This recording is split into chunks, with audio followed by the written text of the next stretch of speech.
In accordance with the requirements of the open meeting law, please be advised that this meeting is being audio video recorded. The agenda lists all the topics which may be discussed at the meeting and those reasonably anticipated by the chair. Votes may be taken as a result of these discussions. Not all items listed may in fact be discussed, and other items not listed may also be brought up for discussion to the extent permitted by open meeting law. This meeting is by Zoom, which you all already know, otherwise you wouldn't be here. And there's no point for me to read the Zoom information because you're not here. If you're not here, you're not going to listen. You're not going to get it. Please address all comments to the chair. That won't be a problem tonight. Roll call vote. I'm Bob Pease. I'm the chair. Jeff Viviano. I'm here. Patricia Adams. She's muted. Here. Did you hear me? Patty. Thank you, Yeah. Patty. Katie Childs. Here. Mike LaRouche. Here. And Jack Rabbit. Here. And Rich Birch is away in someplace where there is no internet. So he won't be joining us, and our agent will not be joining us tonight. He's on vacation. First is public comments. Any comments from the members of the commission? Mr. Chairman, I gotta raise my hand, I guess. Oh, go ahead, Jack. Okay, thank you, Mr. Chairman. I had a chance to attend the meeting last night put by Adam Costa with regard to the, oh my God, hold on, let me get all my notes together here. There are too many of them. Whole 300 and 318. I'm sorry, I'm still reorganizing here, Bob, but with regard to The 40B. 40B, thank you.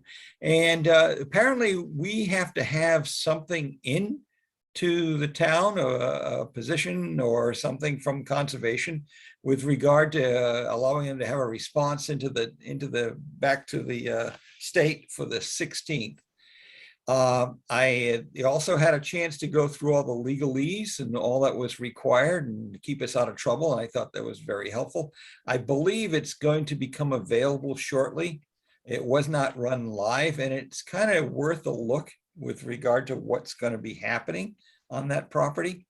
And so I have some notes and some cliff notes from Adam, and perhaps you would want that, and you could post that, or maybe Adam has made it available in the town. I'm just not sure.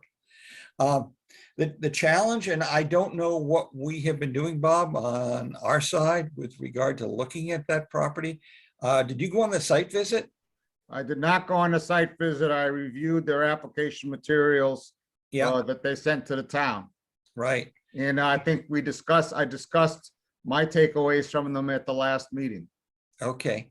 So do we want to put something together in a quick workshop to just? Well, it's the present task before us, as I understand it, is to take and comment on whether or not it qualifies as a housing project, under as a 40B housing project. Mhm. It's not to comment, on the entire thing. And I believe that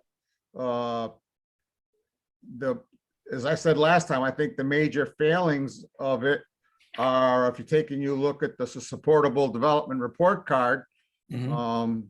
as far as I'm concerned, that report card is an F. That's one of the pages in the application, and it's outside the sewer service district in a considerable distance from it, and it's outside the water district, and it's a considerable distance from it. And so those are the major reasons why, it might not qualify. But it's also my understanding that the person from the state at the at the site visit basically stated that it looked to them like it was going to qualify. So Right. And Adam had basically addressed the issue with regard to the water and the sewer and whether or not the state could force our water department to connect, and it was an open question. He didn't take a position on it, but it was a possibility. It was also shared that Mr. O'Brien had essentially admitted that this 40B was essentially a way of getting water into his other project that he had also planned that was abutting that. Yeah, so there's still a lot of open questions. One of the they said we could make some comments with regard to concerns about the suitability. And if you recall, and I haven't had a chance to check this out, Bob, because just last night, at 250 Howard Street, which is right next to, I think, 318, that was an ACEC area of critical environmental concern. And I don't know, I'm going to try to get any kind of designation, but if that were the case, we might be able to load that into the front end response back to the state. And that was just my thoughts. Thank you, Jack. Okay, thank you, Bob. We'll take this up again at the end of the meeting. Okay, very good. Thank you. Okay. Yep. Any other comments or questions from any other public comment from members of the commission? Any comment from members of the, Andrea Adams. Go ahead, Andrea. Let me just lower my hand here. Okay. Thank you for taking me under public comment. I might get quick. And this is not a complaint. This is looking for information. My mom happens to live next to Bakerbrook, I think it is. Yeah. And they just finished redoing the bridge on Pleasant Street. That's over Pearlbrook. Pearlbrook, sorry. Yep. It's odd because they took out the bridge deck and replaced it and paved it and put up a guardrail. But the odd thing about it is, instead of the bridge being a upright U, if you get with the deck and two walls, it's a deck and guardrail. So I was wondering if you remembered from your comments on it, because they probably had to file in a why, because it was working the riverine system of Pearl Brook, whether you remember there being actual pieces that closed the gap off where the brook actually sits. I do not remember. I can tell you that we received that the commission's agent, who's on vacation this week, Okay. Received a message from the LaFords, who are also butters. Yeah, they're next to my mom on the up side. And he's going to go down and check it out. Okay. When he returns from vacation next week. And so I would urge you to take and send your question to him. Will do. And he will check it out and take an up close and personal look at it. No problem. It doesn't bother me from the perspective of reconstructing the deck. It definitely needed it. It just seems awful strange that the only thing preventing a car from going down into Pearl Brook is a 3-foot guardrail. But I'll take it up with Adam, Bernie on the planning side, and Matt when he gets back. Thanks. Okay. Thank you, Andrew. Any other comments or questions from members of the public?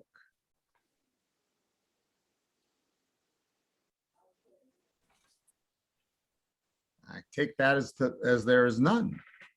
All right, minutes of the previous meeting, July 21st. Ooh, I forgot to send, we're gonna take that up again in a few minutes because I'm gonna send out, I forgot to send out, I was gonna send out to members of the commission just before the meeting. And I forgot, I made some, I have a track changes version of the minutes that I want to send to everybody so everybody could look at it.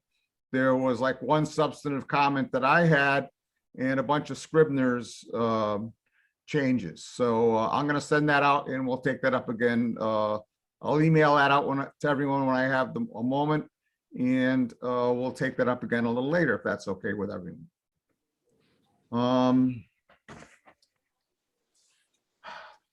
Appointments, field change request, 16 Ruth Street. Yes, Go for it, Mr. Colstrom. Colstrom, that's correct. All right. So on May 15th, there was a site inspection and there was an order of conditions to plant, I believe, 6 trees in place of where some stumps were. And since then, I've been doing a little research on how to plant trees and the best places to plant trees.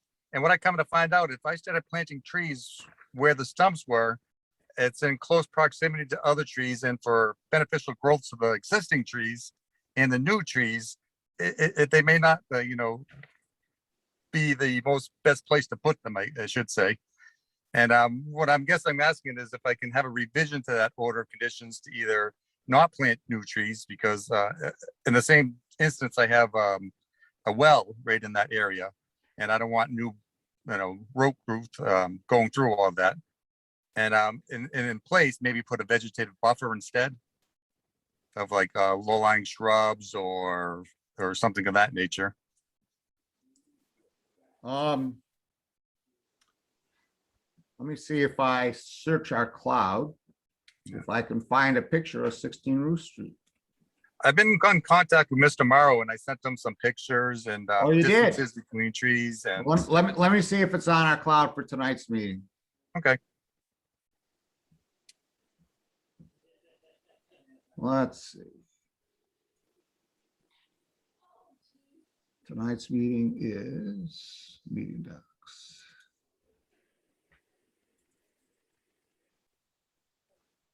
August 4th.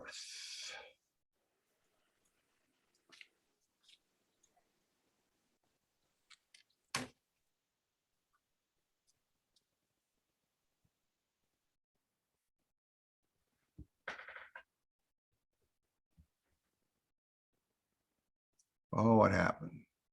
Oh, there it is. August 4th. 16 Ruth Street field change. Oh, I see a bunch of pictures. oh, good.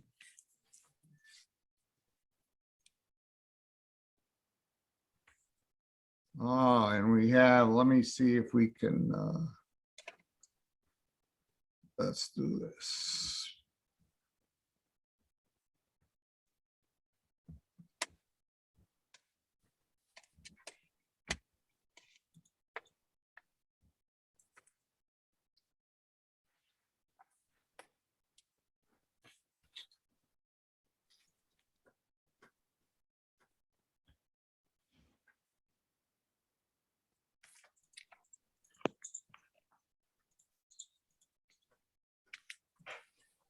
All right, so let me try and share my screen here.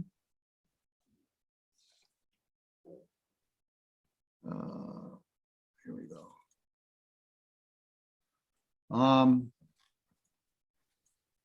So this is a picture of your place on Lake Shirley. I have Correct. that right? Correct. And the trees are supposed to be planted where? Along here? The writing is upside down though. I'm trying to open this up. Excuse me. Yes, there's existing about I'd say between 8 and 10 trees already in that area. Yeah, And that's where the area where the stumps were. And I mean, the whole reason for the site visit was to build a deck and making sure the footings weren't too close to the within the buffer zone. so this is the area we're talking about here. That's correct. That's a little bit of a vegetative buffer we had existing, and I was just trying to see if we can carry that on over where the stumps were. The stumps were just on the other side of that first tree there. There should be another picture. Yeah, there it is. Okay, let me see if I can. Oh, I opened this in the wrong app and it's not gonna allow me to rotate it. There's another picture, Bob. Is there another picture? Yeah, Thanks. Maybe I should let you speak. Here we there you go. go. Yeah, that's the area. And so how many trees were we asking you to plant? Is this the area where the trees are gonna be planted? Correct. I believe it was 6. 6. Correct. Is this another picture of the same area? Correct. And basically from that pine tree all the way left until almost where the little blue thing is right there, the well pump. And this was your letter. Correct. Okay. Questions or comments from commissioners? Mr. Chairman. Go ahead, Jack. Thank you. I'm looking and there seems to be a lot of grass growing there, or it's starting to. And Yes. at the same time, looks like those other trees were doing okay, as crowded as they might be. So I'm more towards at least, putting more trees back in and letting them see how they do.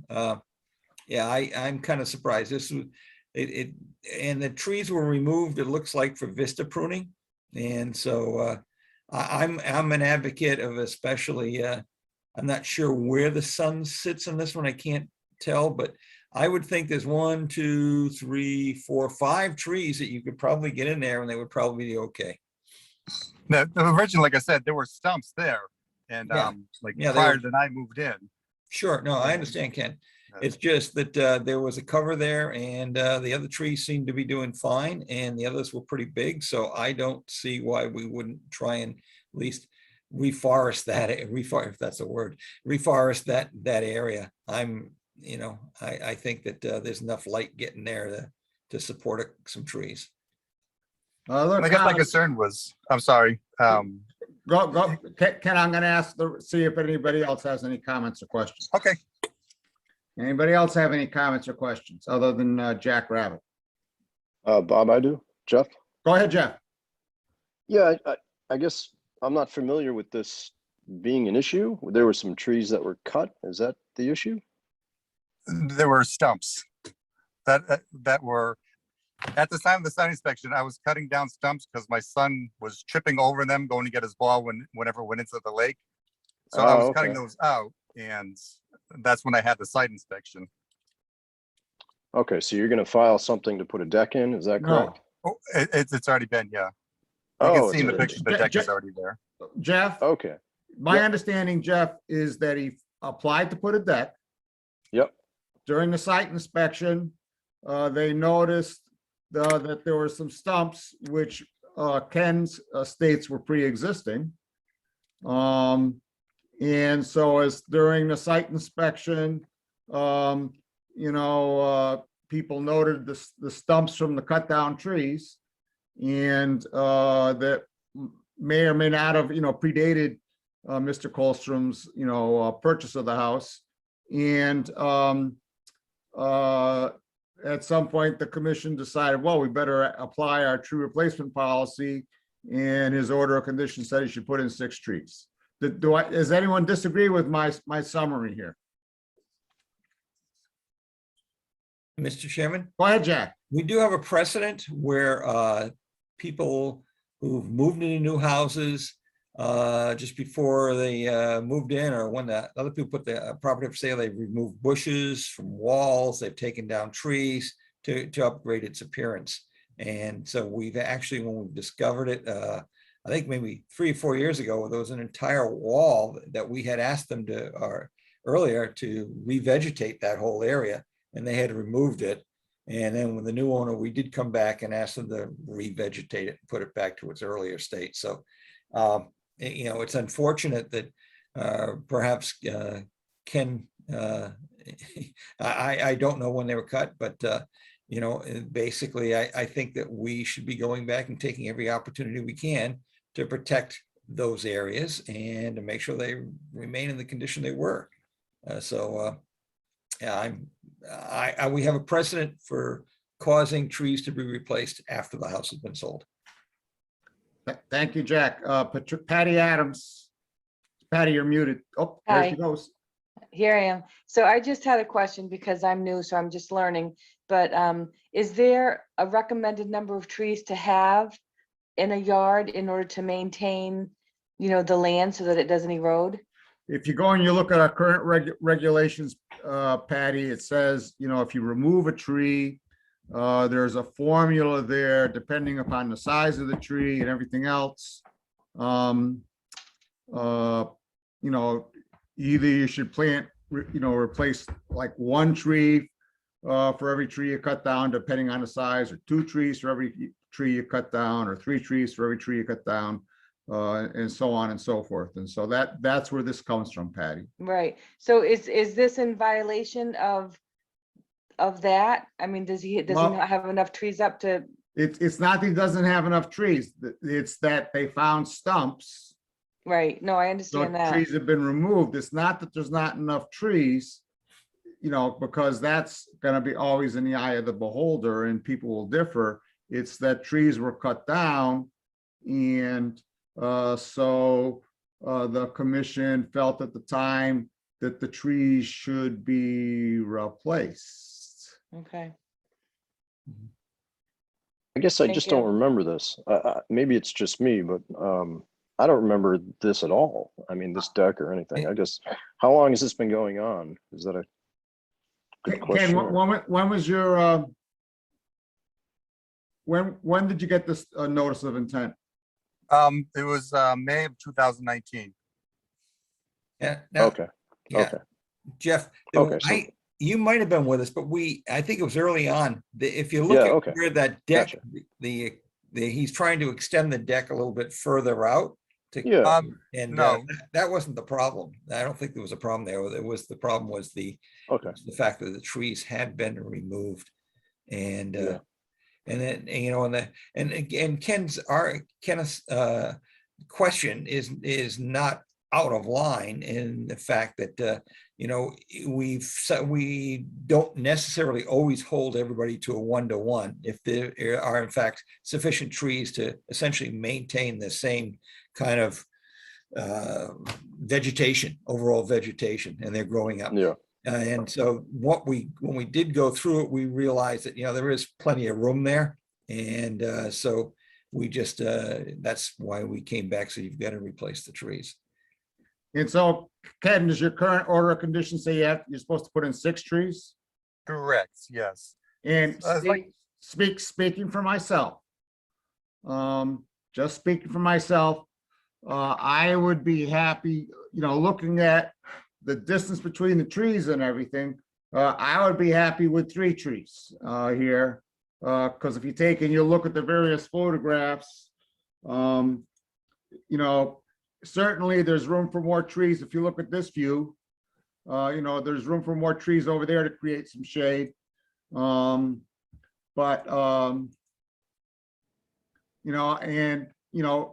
Perhaps in here, but if you start putting more trees in here, you already got 2 trees. This is an oak, it's gonna be there a long time. This birch will probably live for another 10 years or so. Yep. So I would be I could see my way clear to reducing the number of trees, but not eliminating them and not going with a vegetative buffer. Mhm. But that's just one member, and you would need, there's 6 people, you would need four people to, Mr. Chairman? Sandra, I'm sorry, I'm chairing a Conservation Commission meeting right now. That's quite all right. Thank you so much for calling me back.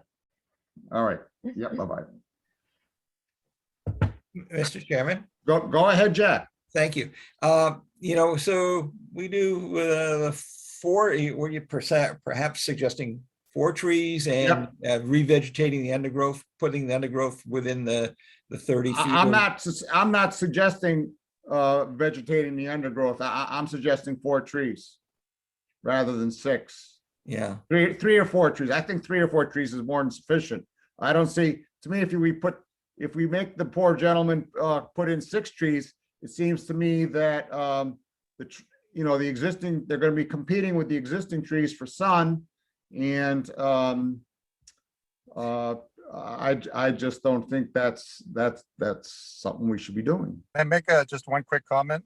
Go ahead, Ken. On the picture you have there, if you can see the small round, and that's where my well is. And Yeah. I guess that was my concern too, about roots going into that direction. Aha. Mhm. And is it a dug well? Is it a shallow well? It's a shallow well. And the sides are made of concrete, stone, Concrete, I believe. concrete, Yeah. with a concrete cover.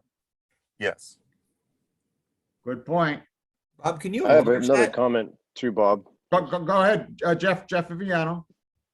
My parents live 2 doors down, so I'm very familiar with this lot. I grew up. There's plenty of trees, I guess, on the west side and on the east side as well. When you're looking at this picture, you're looking south. So I do think if you're looking for shade value for the lake, it's going to be very minimal with those trees on the north side of that peninsula. That's, again, my personal opinion. I kind of agree with you, Bob. I think maybe a few trees. I think maybe one way over to the left of the photo, maybe one towards, I guess, to the center to the left, and one maybe over towards the right. But I can't really see putting 6 trees in this lot. It would just be a little too much in my opinion. So. Thank you, Jeff. I'm gonna call even, I guess at this point, I'm gonna see what Ms. Adams has to say. Thanks. Is this your well, this thing here where my pointer is? It's just sort of We beyond the can't deck. see your pointer. This is the well right there. Yeah, that's the thing. I'd recommend, well, I'm not sure the roots going for the well is going to be a real thing because there's the water table right there. So these trees are probably feeding off the lake itself, but that's neither here nor there. Two things. Difference in species, and if you're concerned about a tree and shading, I'd get a shade tolerant shrub like laurel that's going to provide screening if you can't get a tree in there because you're worried, or in other places if you're worried about root growth. Anything else, Andrea? Nope. Thank you.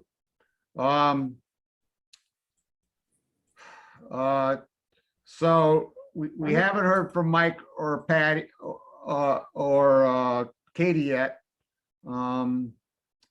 Katie, I'd love to hear what you have to think about this before we start trying to close in on a consensus here.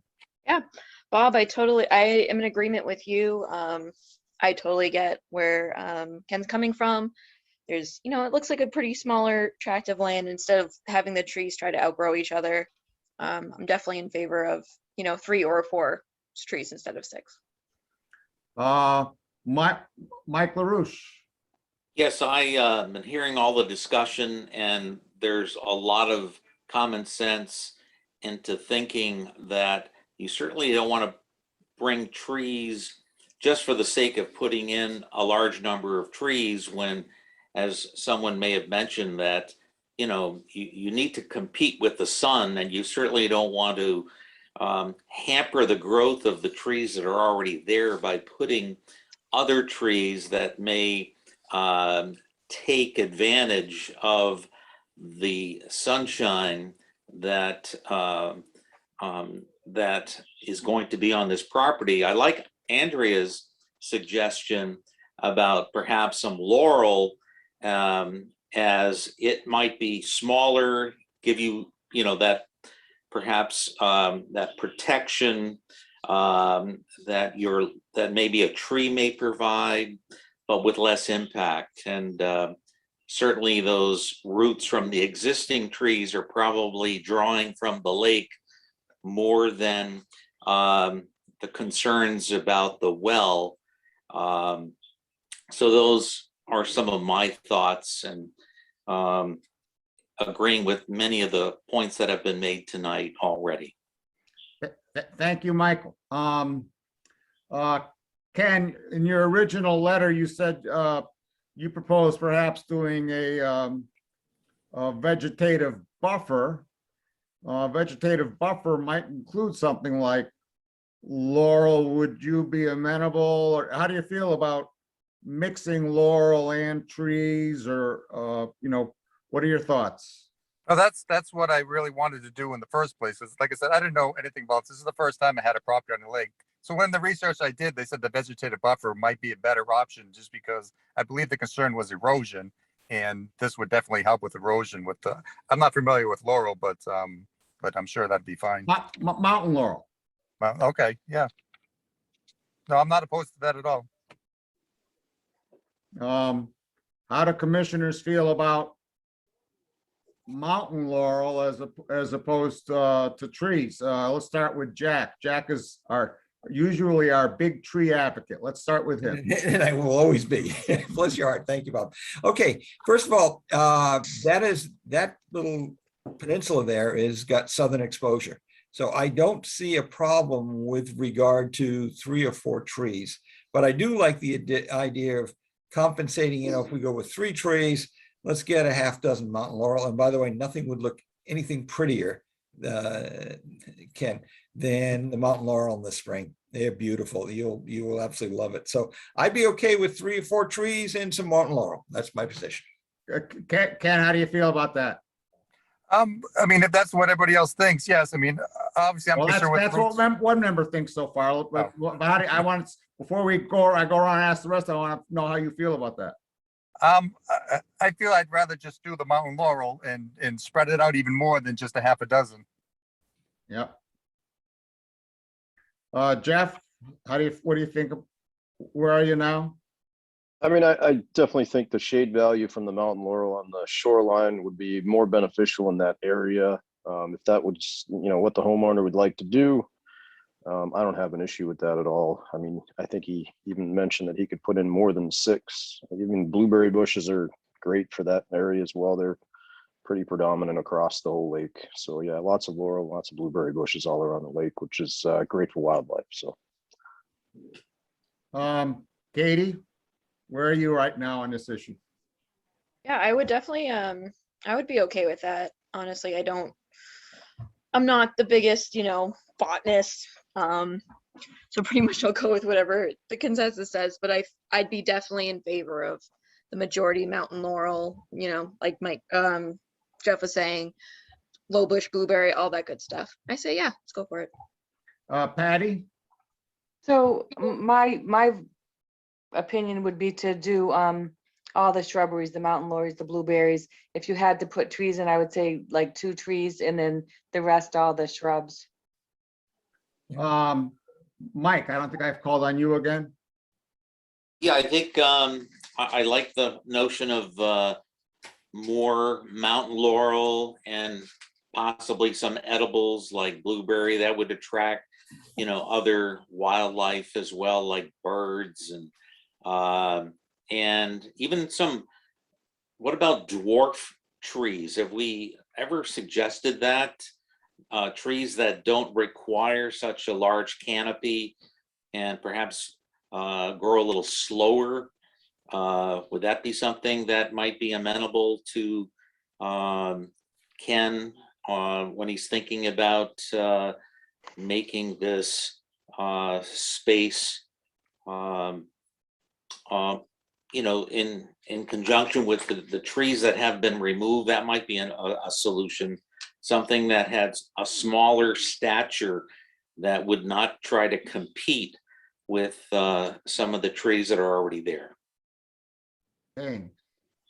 I guess at this point, I'm looking for someone to make a motion and we'll see where it goes. Bob, I'll make a motion. Go ahead, Jeff. I'd like to make a motion that we approve that tree cutting with replacement of 6 mountain laurels and 4 blueberry bushes on the northern side of that peninsula to be within 10 feet of the water's edge. Second. Would like to make an amendment to that. Well, Puzzle? go ahead. I would add that there would be 2 trees planted in that open area that we're looking at in the picture right now. And as well as the blueberry bushes and the mountain laurel. But I would move to add 2 more trees. So are you making that as a separate motion or are you asking the motion? I'm asking Jeff if he would accept my amendment. I mean, I think that's plenty of bushes to ask the homeowner to plant. And I think there's plenty of trees on that north side. And I think that they'll flourish currently. So I guess what's the typical thing here, Bob, to do is Well, refuse it and then possibly go to another motion? Is that? No. Well, so if you won't accept his amendment, okay? Yep. Then he has to pose it as then we have to vote on his separately. If you would accept Okay. it, then we would, in your second, and the seconder accepted it, then we would just vote on it, Okay. but if you don't accept it, then he's got to take and propose it as a second amendment. And, we got to get a second to his amendment and vote on it. Okay, that's fine. So Jack, you making that a motion? I would make that a motion that we include the mountain laurel, the blueberry bushes, and 2 trees in the open area due to the fact that there's a ton of light there available. And it would be- Do we have a second for Jack's motion? God, this is a tough audience. Jack's motion dies for a lack of a second. So I'd like to vote on the original motion. All those in favor, roll call vote. Jeff Viviano, Aye. Patty Adams, Aye. Katie Childs, Aye. Mike LaRouche, Aye. Jack Rabbit, No, and I for myself. So when Matt comes back, he will listen to this meeting. After he listens to the meeting, he'll issue you an amended order of conditions, Ken, okay? Sounds good. All right, thank you for coming tonight. All right. Thank you, everyone. All right. Continued public hearings pursuant to Mass General Law, Chapter 131, Section 40 is amended. The Town of Lunenburg Wetland Protection and Municipal Bylaws, a public hearing on a request for determination by Jose Vasquez for work at 52 West Street will be held. Work proposed is for the installation of a swimming pool. Is there anyone here tonight for Mr. Vasquez? It's my understanding we're going to continue this. Seeing no one, I'm looking for a motion to continue to a date certain, which I believe is the 18th. So moved. So moved. All Second. right, motion and seconded. Roll call vote. Jeff Viviano, Aye. Patty Adams. Patty Can she Adams, vote? I'm not Aye. sure. Abs. Oh, that's a good point. Yeah. Has there been any discussion on this, I bel- think, on this hearing? I think we opened it before she was on the commission. I'm afraid that, thank you. I'm sorry, Patty. Katie okay. Childs, Aye. Mike LaRouche, no, sorry, Mike, Jack Rabbit. which one are we, this This is particular? to continue This is the the pool. swimming Yes, pool yes, on I'm West sorry. Townsend. Yes, And I vote aye as well. Pursuant to Mass General Law, Chapter 131, Section 40 is amended, the Town of Lunenburg Wetland Protection and Municipal Bylaws, a public hearing on a request for determination by Greg and Tina Kroll for work at 398 Sunset Lane will be held. Work proposes for the replacement of 316 feet of retaining wall, demolition of a dwelling with reconstruction of a replacement with modifications to the driveway and boat ramp. Is there anyone here tonight for Mrs. Kroll? I don't think there is. I think we're going to continue. Looking for a motion to continue So Hey. moved. date certain, Mr. Chairman. to Oh. August 18th. Thank you. So moved. Second. All right, motion and second, and Jeff Viviano, Aye. Patty Adams, Aye. Katie Childs, Aye. Mike LaRouche, Aye. Jack Rabbit, Aye, and I for myself. Pursuant to Mass General Law, Chapter 131, Section 40 is amended. The Town of Lunenburg Wetland. Let's stop my screen share. And the Town of Lunenburg Wetland Protection and Municipal Bylaws, a public hearing of a notice of intent by Mass Pleasant LLC will be held. Where proposes construction of a 6-lot subdivision, roadway, utilities, and a proposed wetland crossing at 101 Pleasant Street. I received a letter in Matt's absence because he was on vacation, asking for this to be continued. So let's get that out of the way first. I'm looking for a motion to continue August 18th. to August 18th. Yes, thank you. So moved. All right, second. second, Second. All right, we have lots of seconds. Roll call, Jeff Viviano, Aye. Patty Adams, Aye. Katie Childs, Aye. Mike LaRouche, Aye. Jack Rabbit, aye, and I for myself. The applicant asked for input on the tree inventory that was requested within 50 feet. Rich Birch at the last meeting requested a tree inventory within 50 feet. And he was looking for feedback, like on diameter of the trees and stuff like this.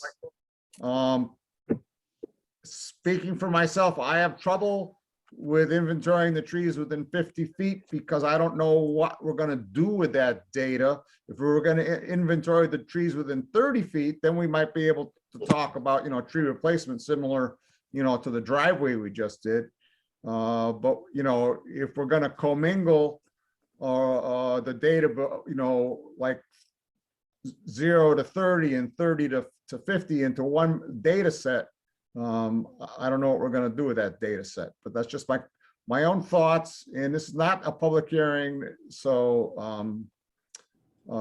but the applicant asked, if could we have a brief discussion, but Rich isn't here. Rich was the one that asked for it. And so I don't really know if we can help the gentleman tonight. Mr. Chairman, Go ahead, Jack. I believe that Rich's approach was that essentially if it's within the 30 feet, he was very much interested in a count. But if it was outside of the 30 and within the 50, that's when he was attempting to get a count. And I just don't know how it was all breaking out, but I think it would be appropriate to tell the folks, if you're not doing anything within the 30 feet, you don't have to count anything. So seeing how this is Richard's request, I propose I will email Richard and ask him for his individual feedback. I don't think I'm going to break any open meeting law by asking and pass that his individual feedback along to the applicant because it was his individual request. Mhm. So, It's Bob, should we frustration. talk about size of trees then? Is that, What because what that are was your- brought up during the site walk, what Go ahead. is considered a tree, Discuss away briefly. I 'cause thought it's this not was a later public on in the hearing. agenda, Later definition in of the a agenda, tree. Bob. Yeah. All right, later on the agenda. let's- Okay, let's do it let's later let's on the save it for agenda. We later, talk yeah. about trees. Because that's on the agenda later on. Is a more general topic. Finally, thank you, God. These two next hearings have to be continued to August 18th pursuant to Mass General Law, Chapter 131, Section 40 as amended in the Town of Lunenburg Wetland Protection and Municipal Bylaws. A public hearing on a notice of intent by Christopher and Suzanne DeGeorge will be held. Work proposes improvement to access to Lake Shirley and control of erosion within 100 feet of a wetland resource area at 48 Pearl Street. Motion to continue, I hope, till August 18th. So moved. All right, motion by Jeff, seconded by Katie. Roll call, Jeff Viviano, Aye. Patty Adams, Aye. Katie Childs, Aye. Mike LaRouche, Aye. Jack Rabbit, Aye. and I for myself. Pursuant to Mass General Law, Chapter 131, Section 40 is amended, and under Lunenburg Protective Bylaw, Chapter 335, the Lunenburg Conservation Commission will hold a public hearing for a notice of intent by Cynthia Ritchie for work at 137 Flynn Road to build a natural stone wall along the waterfront to protect against future erosion of the edges of the land and beach. And see where it says consider a longer continuance period? Yeah, so that'd be September. The trouble is we 1st. thought at the time when we wrote this agenda that Greg was going to be here or for one of the 3 hearings above, that someone from Greg's office was going to be here.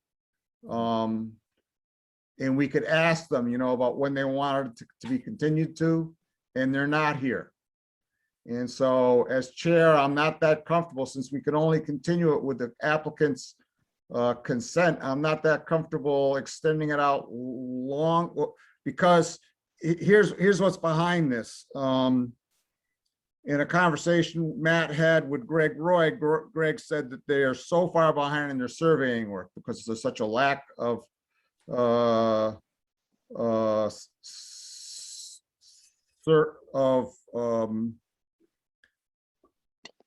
because of the lack of surveyors and the demand exceeds the supply, that he thought it would be a long time before they were going to get to this because there was a lot of survey work there. I think we probably could safely do it out till the first week in September. I was hoping to do it even farther, but let's shoot for the first week of September. You know, based on that conversation, as reported secondhand to me by, you know, by Matt. So moved. Yeah, about, we need to figure out what the first meeting date in So, September is. September 1st is the first September Wednesday. 1st. So did you move, was that, Jack, did I hear you say? I say so moved moved, Bob. So to moved. September 1st? Yep, that's fine. All right, thank you. Do we have a second? Second, Second. All right, and so moved and seconded, roll call vote, Jeff Viviano, Aye. Patty Adams, Aye. Katie Childs, aye. Mike LaRouche, Aye. Jack Rabbit, Aye. and I for myself. Mr. Chairman, point of order. Yes, sir. With regard to the new members, and we would have to receive Mullen documents from them, whereas these activities occurred beforehand, and we've already had one hearing, and they weren't for, well, Michael was, but he wasn't a member. And so unfortunately, according to our town council, they can't participate, period, whether he was an alternate member or Yeah. whether he was there or, and I make that same mistake over and over again in these votes. Mhm. And these continued hearings. If we open the hearing and we held testimony prior to this, then they really, their votes that I call them on it, and technically they don't count. Right. Thanks for bringing that up, Jack. New business, land use management update. We sent a letter out to all the boards. Well, not all the boards. We sent a letter out to the individual members of the Board of Selectmen, of which I see we have one here tonight, the Planning Board, and the Open Space Committee, advising them that we were planning to take and update the land use management plan for the Lane property and the Saliba property. The purpose of this is to take and clarify the present land use management policies say that bow hunting is allowed by special permit.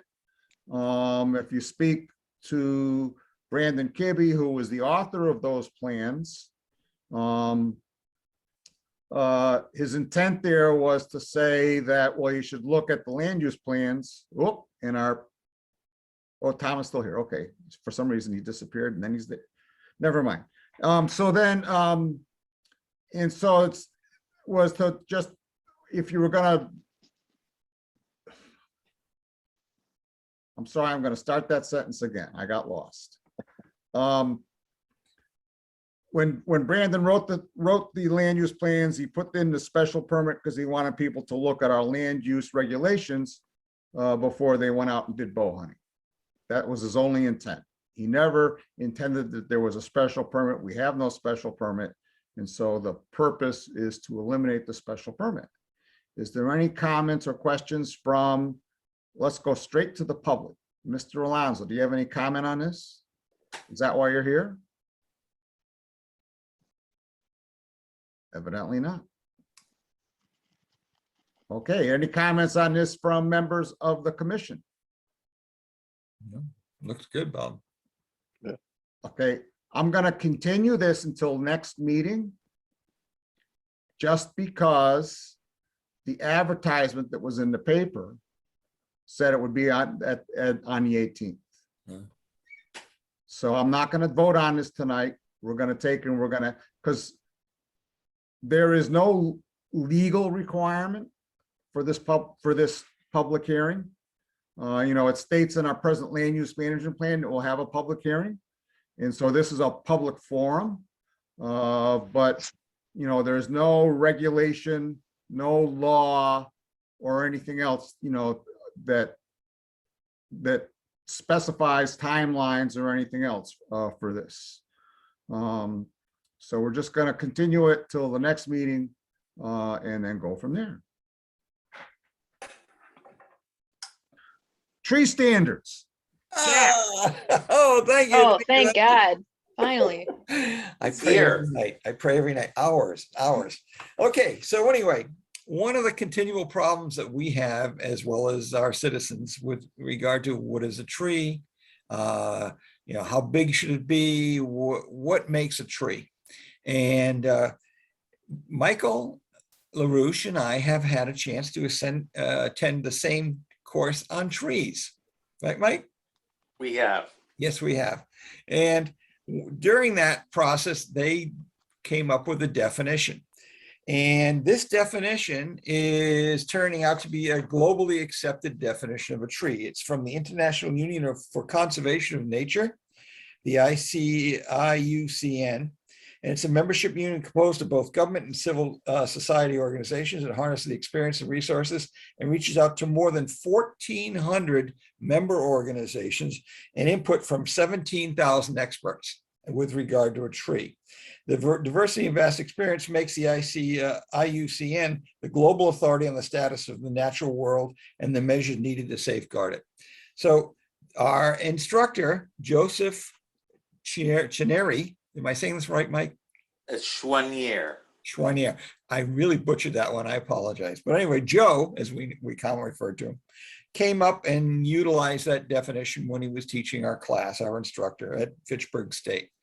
And basically, the International Union of Conservation of Nature officially defines a tree as a woody plant with usually a single stem growing to a height of at least 2 meters.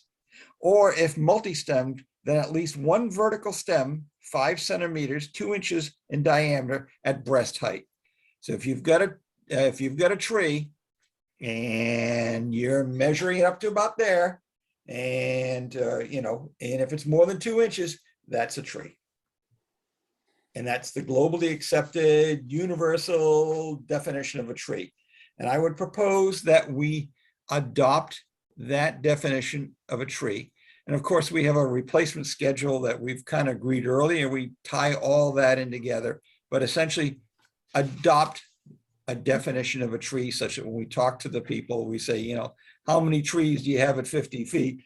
They only want to measure the 18-inch ones, and as we've seen in a couple of folks, or 8-inch ones, but let's give them put the definition in there, and we take that off the table. And I appreciate that now folks are coming in with matrix with regard to number of trees and the size and the diameter. I think that that works out real well. And it will avoid things like in the past where they gave us, there's 80 trees out there that are more than 8 inches. And we're kind of saying, where'd you come up with the 8 inches? Well, no one has any reason to, it's whatever is appropriate. I think we would do ourselves a big favor by standardizing a definition. And so, Jack, what problem is the adoption of this definition going to solve? It's going to, first of all, answer the question that our engineers and our contractors and our citizens saying, well, what point is it a tree, right? We're making it easier for them to understand what is a tree. And so do I understand you that you would be defining trees, anything with a that's woody, with a diameter of 2 inches Chest at height. breast height? Yeah, chest high. Yeah. Chest 2 height. 2 meters up, Bob. 2 meters 2 up. meters up. 39.3 inches to a meter. And so do the math. Yeah. Okay, comments or questions from commissioners?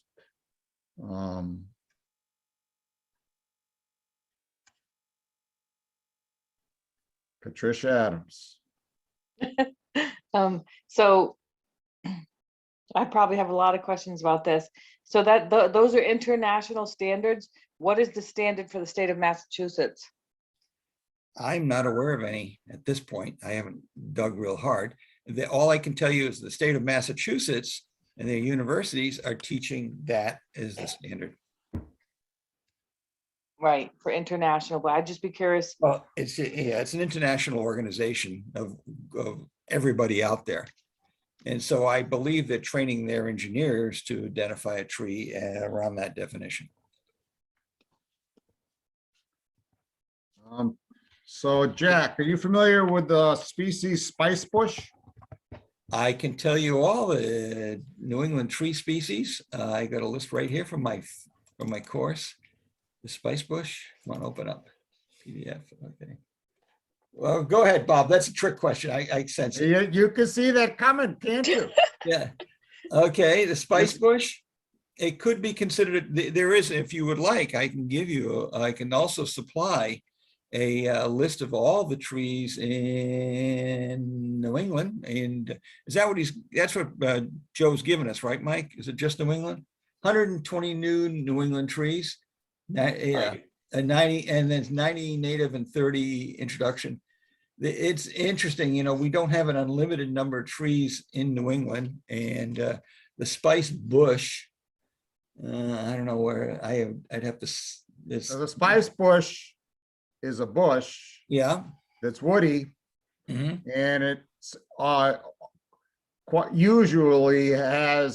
often has a diameter of 2 inches at breast height. Mhm.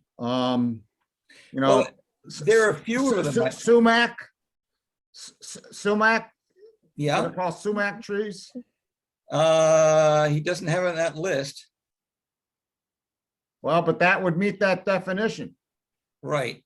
Well, we would give, if you would like, we can supplement that definition along with these are the trees. And at that point, once it's above your, you know, once it's 2 meters up and it's 2 inches and it's on that list, it's a tree. Jack, if we didn't, I'm gonna give you my, I obviously also have strong feelings about this. Yeah. If we didn't have our tree replacement standards, I wouldn't care about this. Uh-huh. You know, you could define away. But we do have tree replacement standards. Where, at which point do we measure the And, thickness? Jack, it's my turn. Oh, I'm sorry. You're That's Bob. quite all right. Okay, I apologize. Yeah, we do have tree replacement standards. And if we're gonna start asking our applicants to take every tree, every piece of vegetation that has a diameter breast height of 2 inches, and start replacing it, I have a problem. I think that's over regulation, and because that's where this would lead us, it appears to me.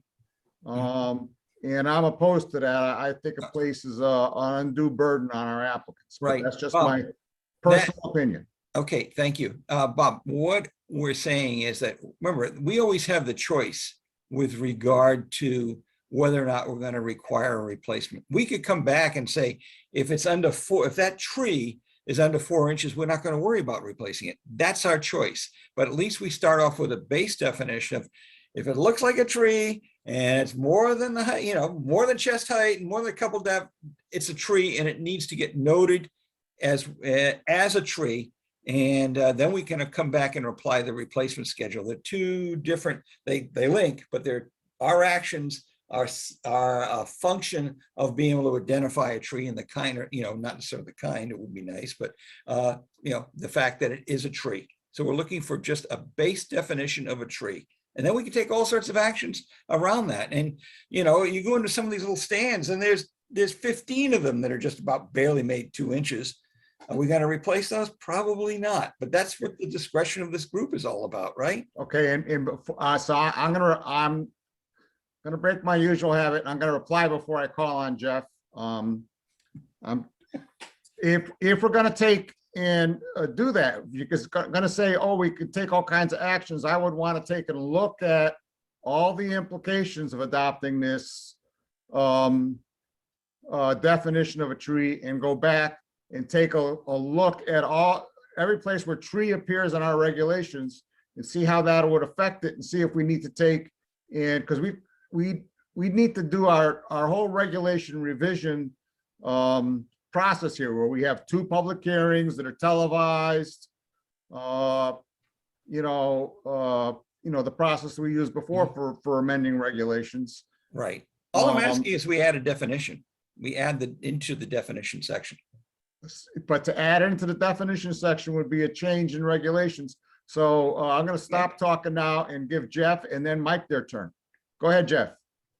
Yeah, I think, you know, the engineers definitely need some kind of guidance on this. And this case down on Prospect Street is a great example. And even on Howard Street, We asked for, how many trees within the 30, are you gonna take out this roadway system? So this is my personal opinion, but I think like a 6-inch or even maybe like an 8-inch diameter chest height.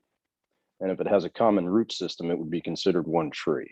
I would be in favor of that for, giving the engineers some kind of direction when they're going to be tallying these number of trees. So that's, again, my own personal opinion, but I'd say like an 8-inch diameter chest height with a common trunk. So healthy as well. Yeah, anything else, Jeff? No, that's it. Michael, you're on. I think I like the fact that there's, as Jack mentioned, 128 or so trees in New England. If your tree is not on that list, there's a good chance that we don't need to count it as a tree.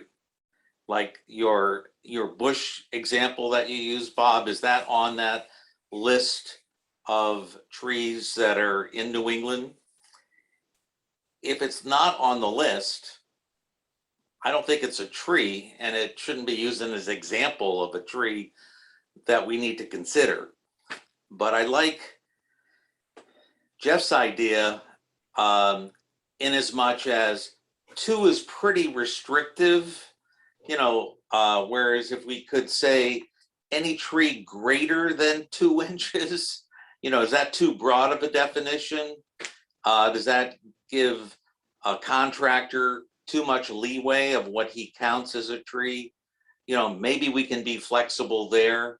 That would be my piece on this, just to not make it so restrictive that 2 inches is something that you might be able to buy at a store or less, because it's a sapling at that point, right? 2 inches or under. And it's hard to buy a tree that's 4 to 6 inches in diameter. I could be wrong on this, but I've never seen trees that big when you go to a nursery. They're usually much smaller. So that means when you buy a tree, it's not a tree yet. It's still a sapling. So those are my points about how to consider a tree. Does that make sense? Jeffrey. You had your hand up Yes. again? Oh, no, sorry. I'll lower. That's quite all right. Oops, wrong one. Mr. Chair, can I, Katie, go ahead. I was looking at I something didn't raise else. my hand, I clapped by accident. No, go ahead. No, it's just, I'm trying to gather my thoughts, but pretty much, I think 2 inches, like kind of what Jeff was saying and what Mike was saying, is similar to a sapling. It's pretty small. It's not going to have too much effect. Be a lot of extra work for the engineers. I know I have a lot of trees that size in my yard, so if ever work was done, that would take a while. I am definitely okay with making a definition if that's the way it goes.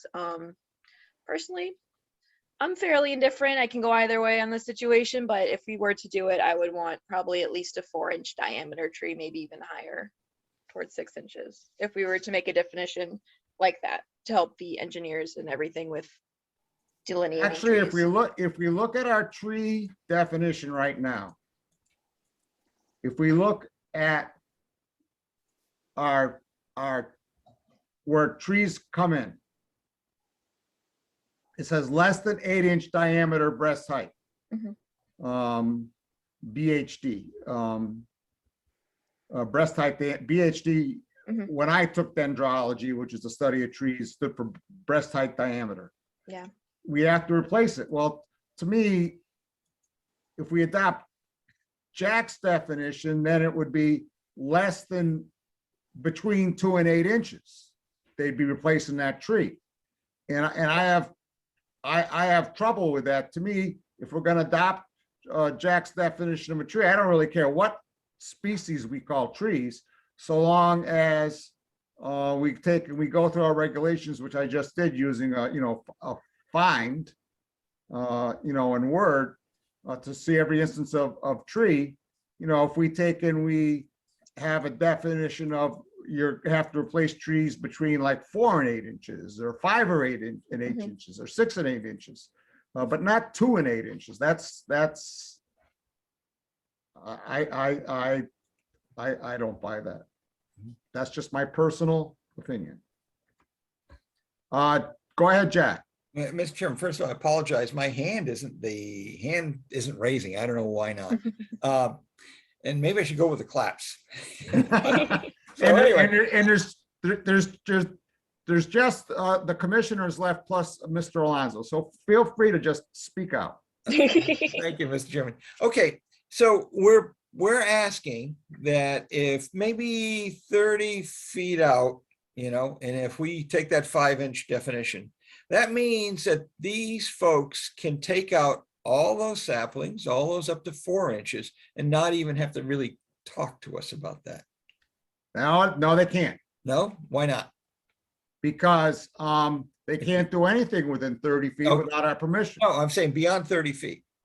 or Or beyond even 30. 50, yeah, beyond 30. So I'm saying they Anything can, within 100 feet, they have to, they need Yeah. to come. right. before But us. when I come in with it and ask them how many trees they've got, right? Then they can come back and give me a count on all the trees that are over 6 inches. So all those saplings can be removed. Because they weren't counted. They don't count for anything. So, That's not but, true. and I just want to help, because we identify a tree as 2 inches, it doesn't mean we can say, yeah, go ahead, take it down, there's no replacement needed. It's just that we want to know what is it, you know, what is sitting out there and what might we try to do. And if we're asking for the density of the existing trees, if we're talking 5 inches, we'll only get a density of 5 inches, and the rest of them won't get counted, and the rest of them will go away. Especially, I'm sensitive around the, you know, the lake edge and things like that. You know, you're not supposed to be doing anything where they give us a tree count and we say, okay, you can take out 4 of those. Guess what? We'll lose those others. And I just think that we can choose our own schedule in terms of what gets removed, and we can choose our own schedule with what gets replaced. But right now, we start off with a recognition of a globally accepted definition of a tree, and that everybody will understand. And they're going to say, well, what's the difference between 5 inches and 6 inches? Come on, you know. And by the way, since when are we the experts on saying 5 versus 6? What's the science behind that? And we haven't got that far. I'm not suggesting we're going to try and solve that tonight, but all I'm suggesting is let's start a baseline and let's accept the global standard. That's where I'm trying to get us to. And I'm concerned about the implications, the unintended consequences or the intended consequences Mhm. of that, of doing that. And I want to have a full understanding of that before we do anything else. And I'd also love to hear from Mr. Birch about this. Katie Childs. Mhm. Oh, I'm sorry. I thought I saw some motion in Katie Childs. She muted herself. I thought she was raising her hand. Yeah, I just muted myself. All right. Mike, you got something else? Yes, I do. I know we've been talking a lot about diameters of trees, but you know, should we be also thinking about the longevity of a tree? You know, a full-size tree will last, you know, 50 years or so. Well, it You know, depends on we're the talking- species. Depending on the species, but and also if you go with a dwarf or a semi-dwarf, that actually cuts the duration of that tree's life in half almost. So I think we need to consider what tree it is you're cutting or planting and seeing how long that tree is going to be there. So I think it's just not a question of diameter of a tree. We also should be at least thinking about how long will this tree live once it's planted or once it's cut down? What have we done? So Yep. I just want people to consider that as well. That'd I be think that's a good great. point. Yeah, I mean, you have a species like gray birch, you know, they're an early succession. They grow to a certain size and, you know, and they don't have that long a lifespan, where you get something like a black oak, you know, it's got a huge lifespan. So, And what, so therefore we could put that into the formula again in terms of what got pulled down, what got cut down, what's getting cut down. What are we gonna lose or what are we gonna gain? You know, if we put a birch up, like you said, 15 years later, it's over in the, it's flipped over and in the lake, you know, it bent over too far. So those are things to think about, but at least let's start with a definition. And Bob, I agree with you. Let's have a conversation about what would that mean if we did. But let's, you know, we gotta So put it. then, hopefully we'll have future meetings with light agendas like we have tonight. Tonight was an extremely light agenda, except for what we're coming to next. And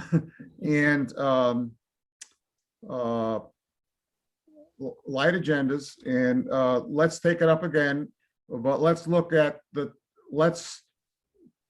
Jack, let's start with our present regulations and do a red line.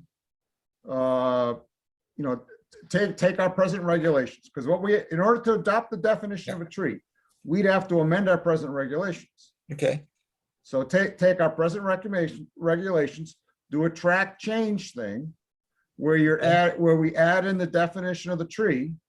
And I can tell you right now, I'm gonna want to do a track change thing where we take and we look at every place else where tree appears and see, well, what's the, you know, how does this affect that? And should we be changing that? Should we be changing the less than 8-inch diameter to a diameter between some lower number and 8 inches, not just 0 to 8 inches, which is the implication now, you know, but is it some other number to 8 inches, you know, to address, you know, the comment that Jeff had about, you know, we got to give these engineers some guidance, because it's yeah, and density as well as sunlight availability, that needs to be part of our consideration.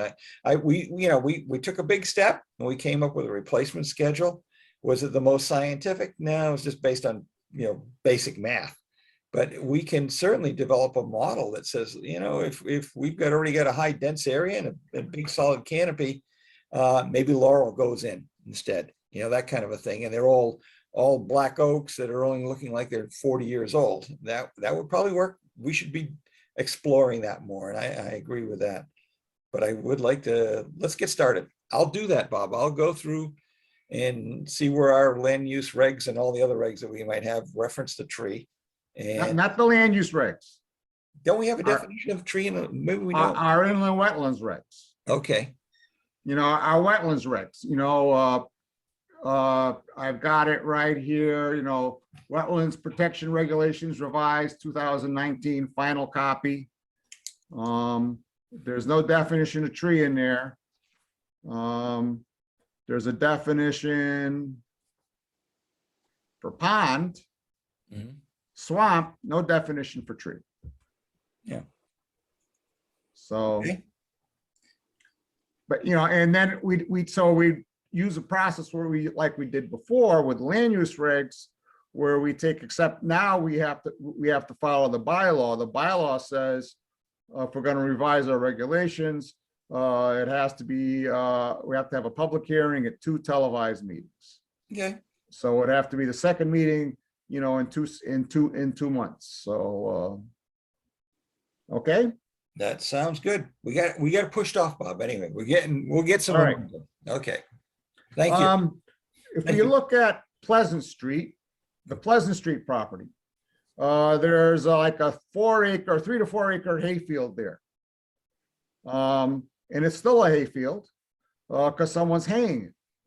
It's being hayed by Steve the Betancourt. I'm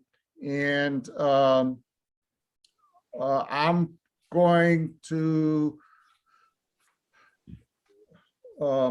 and I'd like to take and I'd like the commission to authorize me to, I think we should encourage Steve to continue to hay the field, because I think, you know, it's a hayfield is a diverse habitat that supports, you know, wildlife that the woods do not. Yeah. And so I'm looking for authorization to take and ask town council to write a license similar to the license we wrote for Steve Mayer, who never did anything with it, you know, to work at the north end of Townsend Harbor to hay that field, you know, you know, and have us insurance certificate so we're covered, and there's a formal agreement. It's just not, oh, you know, he lives next to it and he hays it, and we let him, and there's no piece of paper that covers it, or a legal agreement, or any discussion about liability or anything else like that. So let's hear what the commissioners think about this idea.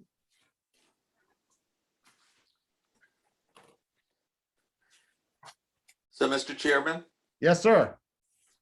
so is Mr. Betancourt haying a hayfield that does not belong to him? That's correct.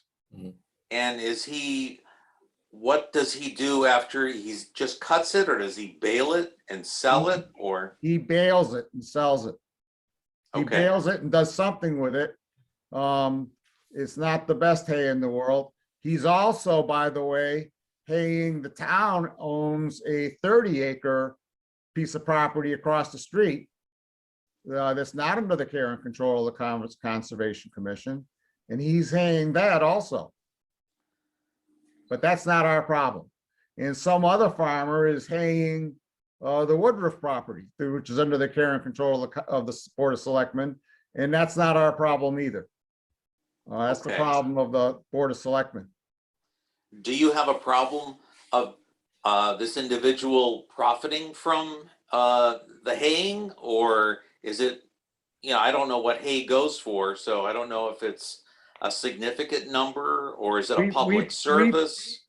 I can tell you that I've had a lot of discussions about haying on Hunting Hills. There's like 12 acres of hayfield in Hunting Hills. And if you look at the conservation restriction for Hunting Hills, that, you know, the agreement with the state, it says that should be maintained as a hayfield. Well, right now, no one's haying it.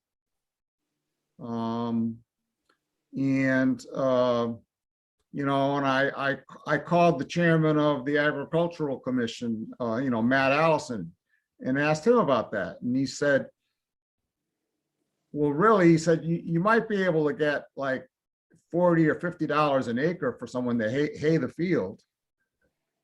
But you need some kind of like long-term agreement, because really for a hayfield to be useful, you know, they've got to do inputs into it. You know, they got to put fertilizer, spread manure, you know, to keep it productive. And so are you saying, Mike, we should be charging, getting income from this hayfield? Oh, no, I'm not.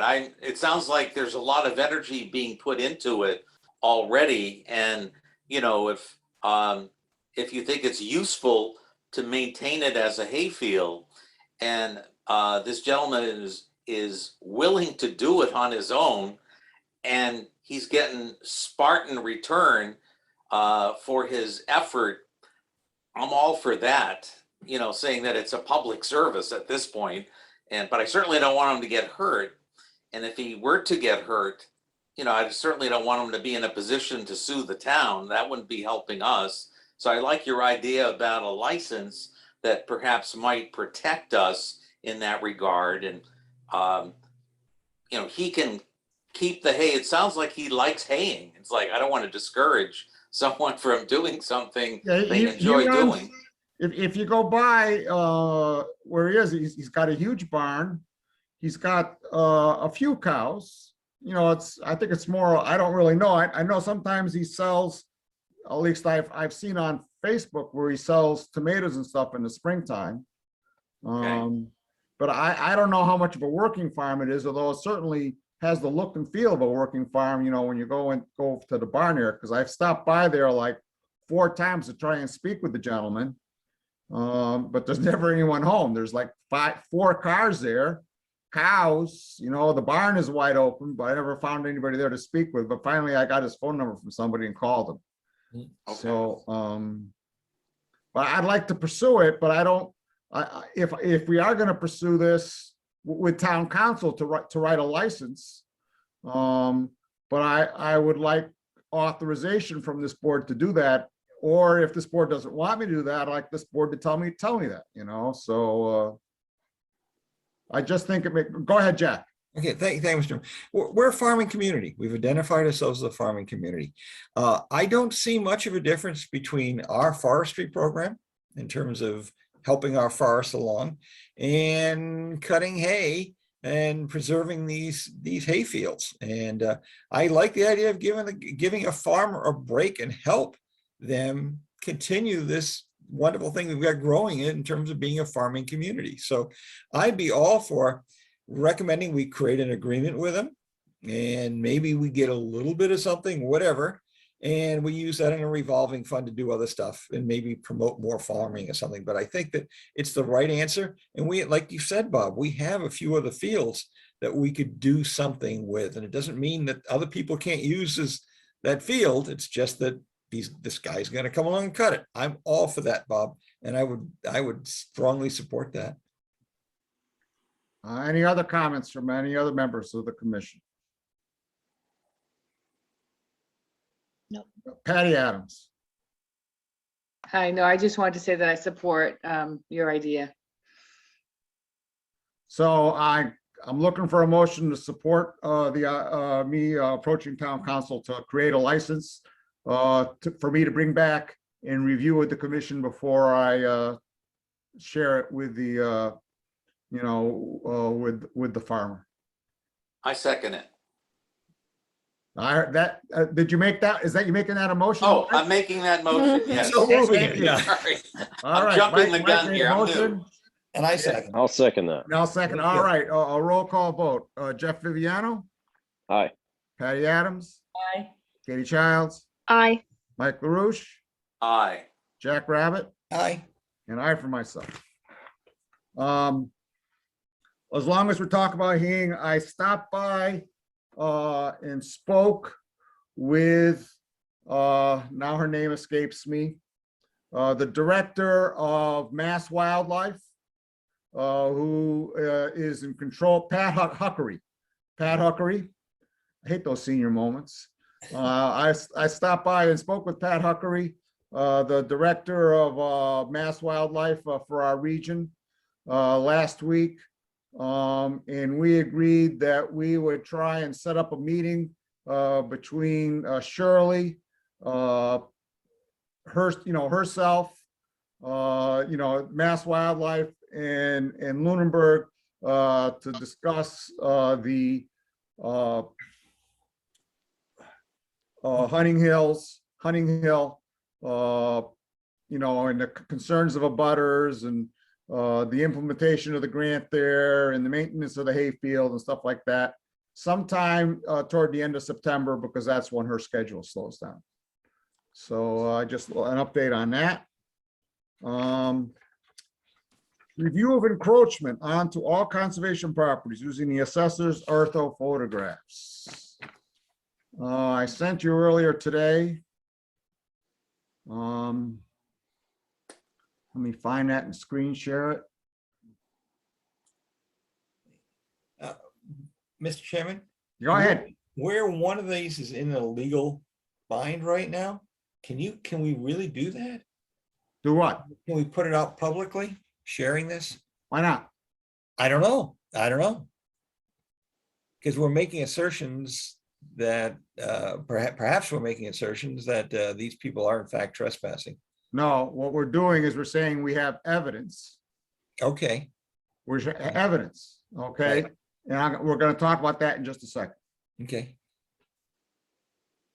Just All right. nervous about that one. That's all. All right. It's always good to be cautious, Jack. That's how we live to be so old, Bob. I applaud your caution. Because as we're going to discuss in a second, the assessor's maps are not always correct. And the way the way the photos, the property lines and the photos overlay are not always correct. It's evidence. It's not a definitive statement. So let's screen share.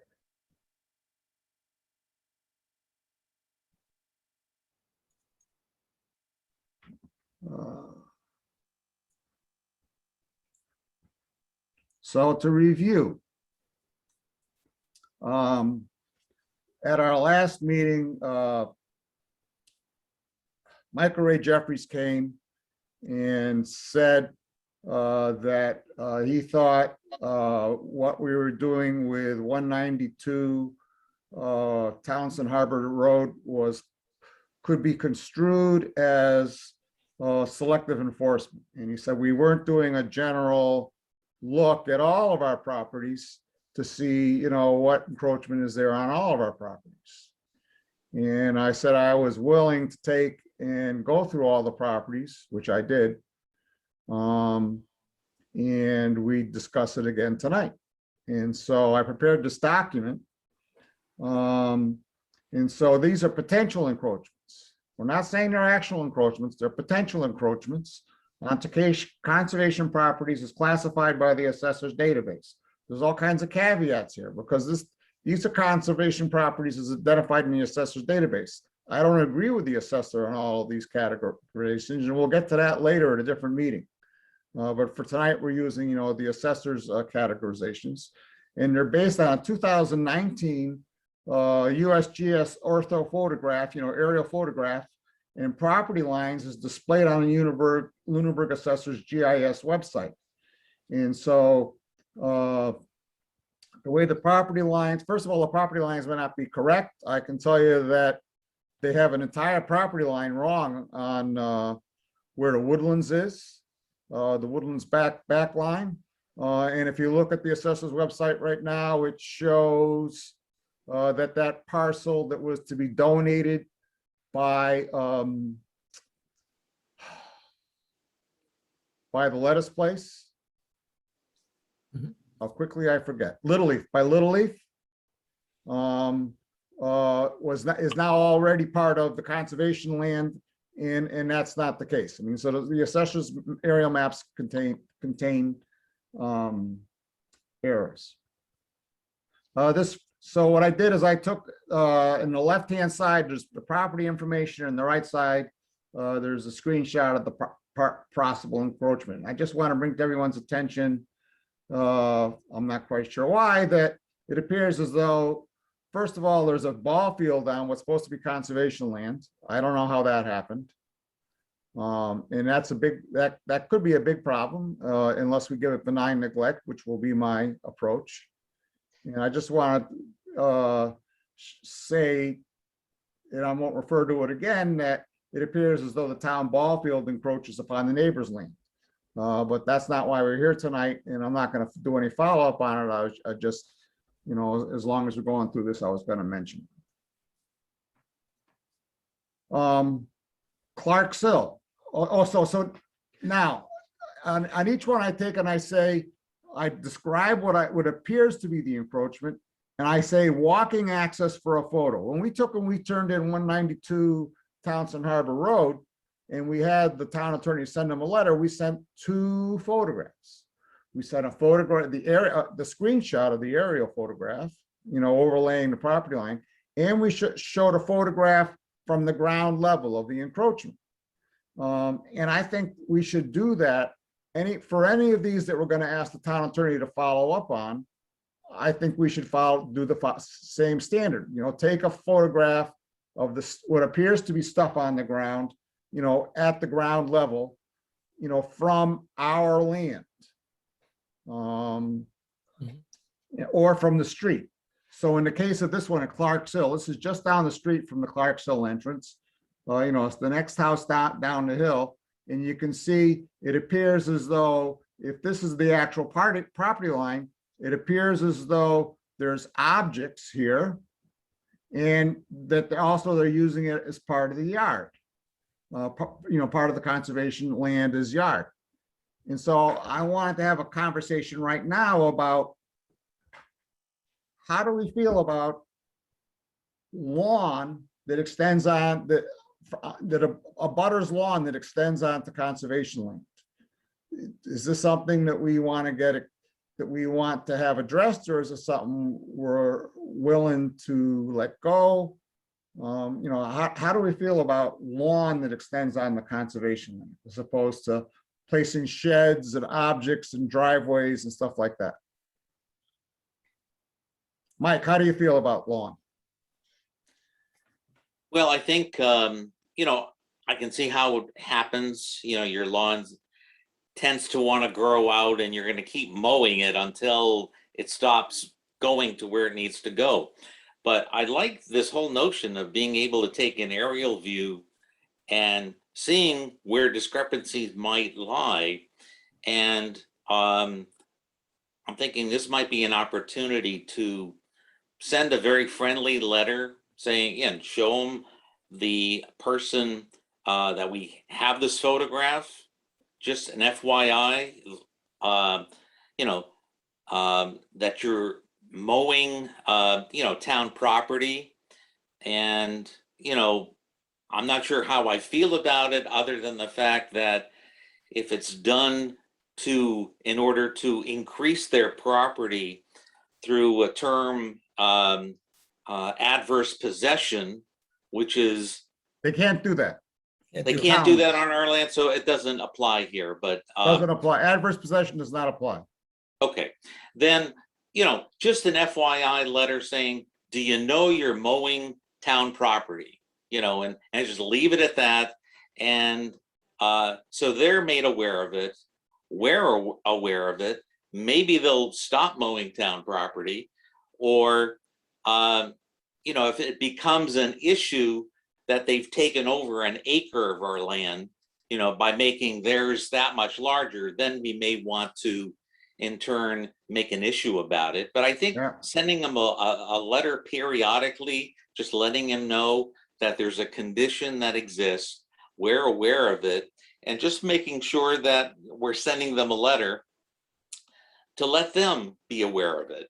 And I don't know what, if anything should happen, at least we have some record that we've sent communication to someone knowing of a particular condition. And I think that makes everyone feel better, knowing that, we're watching what goes on in our town, and no one can say we're playing favorites because we're doing it to everybody. So I like that notion that we're doing this. Katie, how do you feel about the lawn issue? The lawn, I think it depends on the extent of how much it's encroaching. If it's encroaching a little bit, cool. If they've lawned, half the property, that's different. Of course, it's different from property to property. But just kind of look at it a case by case. If it's a little bit, I said it's okay, kind of what Mike was saying, just send him a letter, hey, just a heads up, you're mowing town property, ease back a little bit. Maybe some cases have to do a little bit more investigating, look at property lines, but yeah. Patty, how do you feel about mowing, nibbling around the edges with lawn? Yeah, I agree with what Mike and Katie said too, that it doesn't seem to be a problem. The only thing that I would worry about is like the last person that we talked about, if he's hanging the land that the town owns and he gets hurt on it, that could be the same for this. If they're on that property and they get hurt, would that make a difference if they're on the town property? That's a great question for the town attorney. Okay. Jeff, how do you feel about it?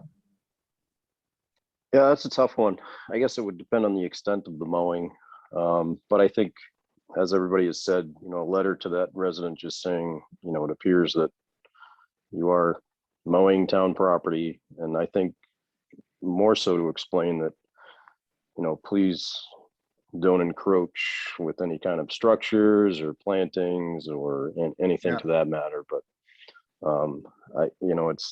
it's a difficult thing to really go into here. Like, you're really gonna have to do a lot of research to see, who's mowing town property on their land. I think that would be very difficult to kind of find. Like Mr. Jeffries was saying, it seems like we're just, shotgunning out and seeing if we can find people instead of actually going to each site and walking the line and actually getting a surveyor out there. I mean, that would be very costly, and that was kind of his concern, I think. So, Well, Jeff, I'm gonna call on you in a second, Jack. Thank you.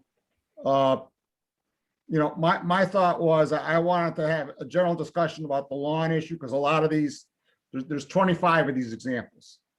I mean, I did a comprehensive survey. I found 25 examples of possible encroachment. A lot of them are yards, what I call yard, which is, it looks like they're mowing. Yeah.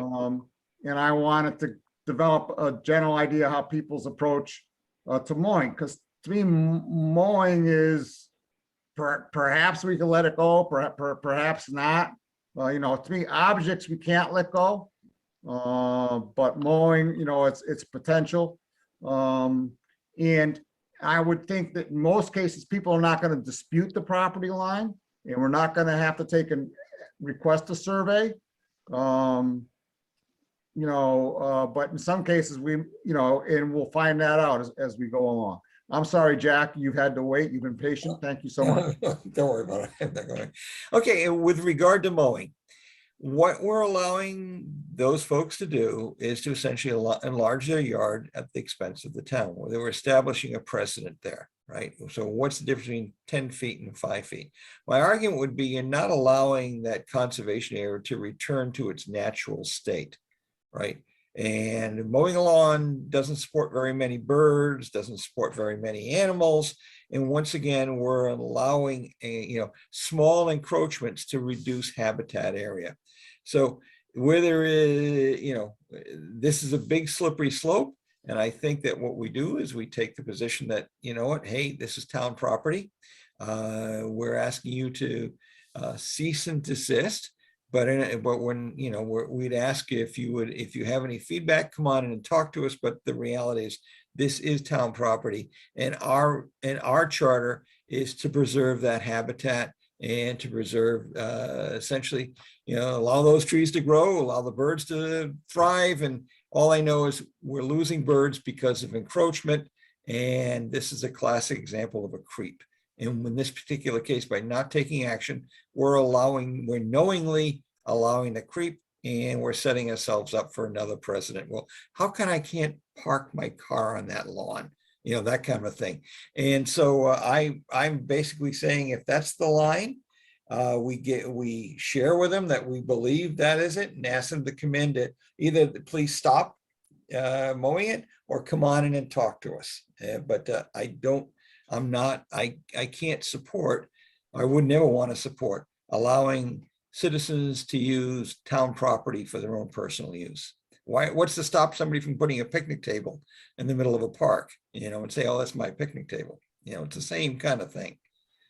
So, thank you. Is there any other comment on the lawn issue? Because I call them yards here. Because I think for all of these, we need an on-the-ground photograph, because you can't really tell, I don't think, from these aerial photographs, are they mowing over here, or is this leaf litter, over here, or is that a naturalized field? And so, but clearly there's objects here, and so, but you can stand right here. We can go in from here and take a photograph on the ground for that. This also is in the Cowdery Nature Preserve, and it's possible that their yard is encroaching here. It's possible that they're mowing this, but it's hard to tell from this photograph. We'd have to walk back and look at it, and it would be easy to access this, to walk in and take a photograph from the ground. Mr. Chairman? Go ahead. Would it be possible, I know we had a discussion 4 or 5 years ago with regard to using drones to survey potential violations, wetland violations, but I wouldn't see a reason why we couldn't fly a drone around some of these particular pieces of property to see and survey our property and see if there is and so if you know someone who's willing to volunteer their drone service, please reach out to them and get back to us. Okay, but that would be possible then, and we could get this done real fast. True that, because otherwise, Yeah. some of these are going to be tough. Right. So this is at 1625 Mass Ave. And this is at the encroachments at the lot at 177 Mass Ave. And it looks like there might be some yard here. Or maybe not. It's hard to tell from the aerial photograph, but I think it'd be worth taking a look. This is at 100 Woodlands, Woodland Drive.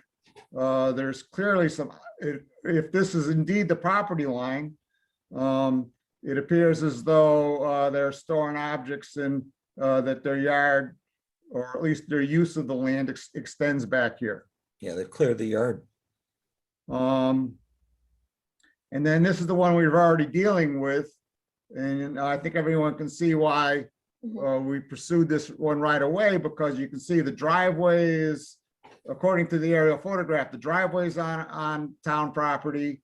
All this materials on town property over here, all boats and there's firewood piled over there and cinder blocks and everything else in the world. And so this is the one we're asking to have surveyed. This one's a little farther down. And I can see driving, going by on my bicycle yesterday, that there's like a car back here, parked back here behind the line on town property. And we definitely don't want that. But we can walk in to the over here from Townsend Harbor. Our frontage goes right out to the road on Townsend Harbor, so we can just quickly walk in, you know, and take a photograph across the back here. And this is on Mulpus Road, 26 Mulpus Road. This is a shed.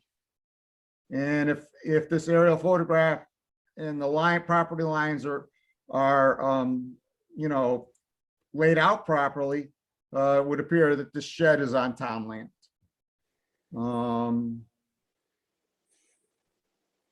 This is 8 Rangeley Road. If this is accurate, this house is partially on town land. That's going to be a big issue. If indeed this is correct, but it may not be correct. You know, this one would require a survey unless this lot's already pre-surveyed here. This is the Harris Conservation Area. This is 650 Reservoir Road.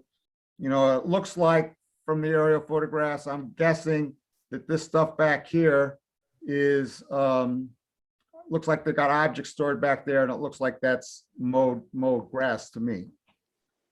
Right next door at 626 Reservoir Road, you know, this looks like this is probably either landscaped lawn or it was cleared and the bank was cut back there.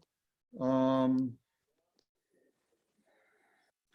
this is 551 Goodrich. It's not clear to me that these really are, it's hard to tell looking at this photograph. It looks like there's objects here, but it's really hard to tell without going in. And we can walk in and look, but it's a fairly long walk. If we could get someone to do that with a drone, that'd be great.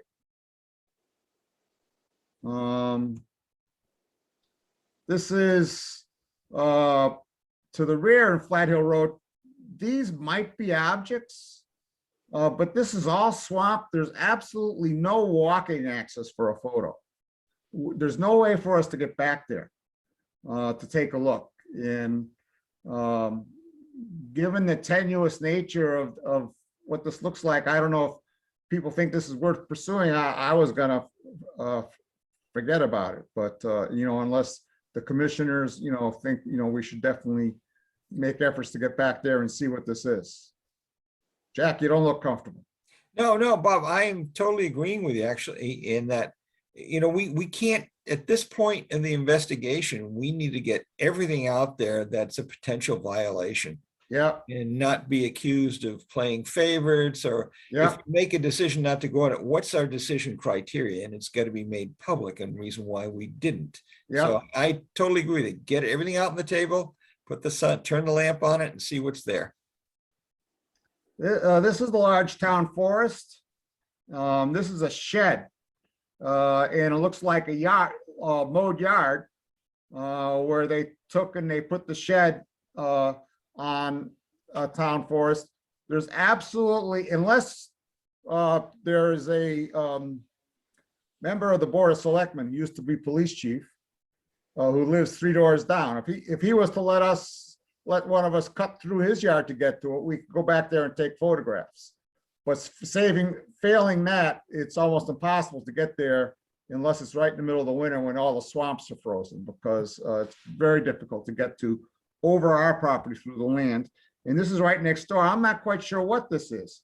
To me, this looks like possibly this has been filled here, this area here. This side over here is Townsend. Above the yellow line is Townsend. Mhm. And then down here, this is the Largetown Forest, right over where it meets Route 13, where it comes up close to Chase Road. And look, this to me looks like it might be fill, you know, and there's a brownish puddle over here, but I can't really tell. Maybe it's nothing, you know, but I'd love for us to be able to get out there and take a photograph and take a look. This is Pleasant Street. This is Bob Proctor's yard, and it looks like he's storing a bunch of trailers and stuff over there, and again over here. And according to this, looks like they might be on conservation land on the Pleasant Street property. This is a driveway in the Northwest Town Forest. You can see it comes in off of New West Townsend Road over here, and then comes in here and goes up here, and it's on town land. It's actually in Lunenburg. And we reached out to the Townsend planner and the Townsend building inspector about this a while ago, and I know they came to a meeting, and I'm not quite sure what happened about that, so I got to follow up on that. But if you're right, you can ride up there by mountain bike to take a picture. If you were going to walk, it'd be a pretty long walk. This I'm not sure is worth bothering with. This is on 284 Howard Street. This is 260 Howard Street to the right, where it says 18.44 acres. And you can see it looks like this driveway may come down and just nick the corner of the lot there.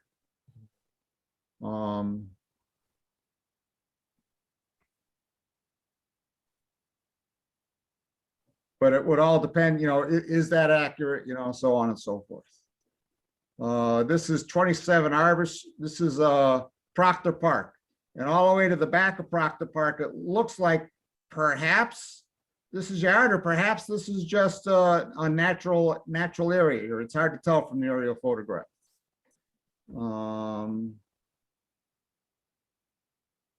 This is the encroachment that Gary Goldrick was telling us about at the last meeting, onto the Reno property, where I am not quite sure what this structure is, but certainly this looks like yard here. You know, this thing looks, according to this, looks like it's, you know, encroaching onto our property. And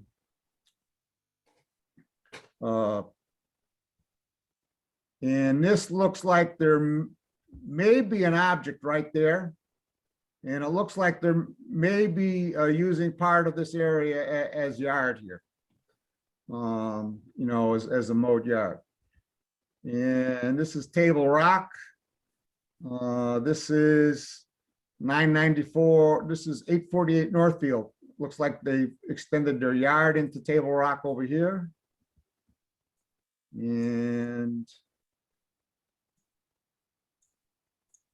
where's this?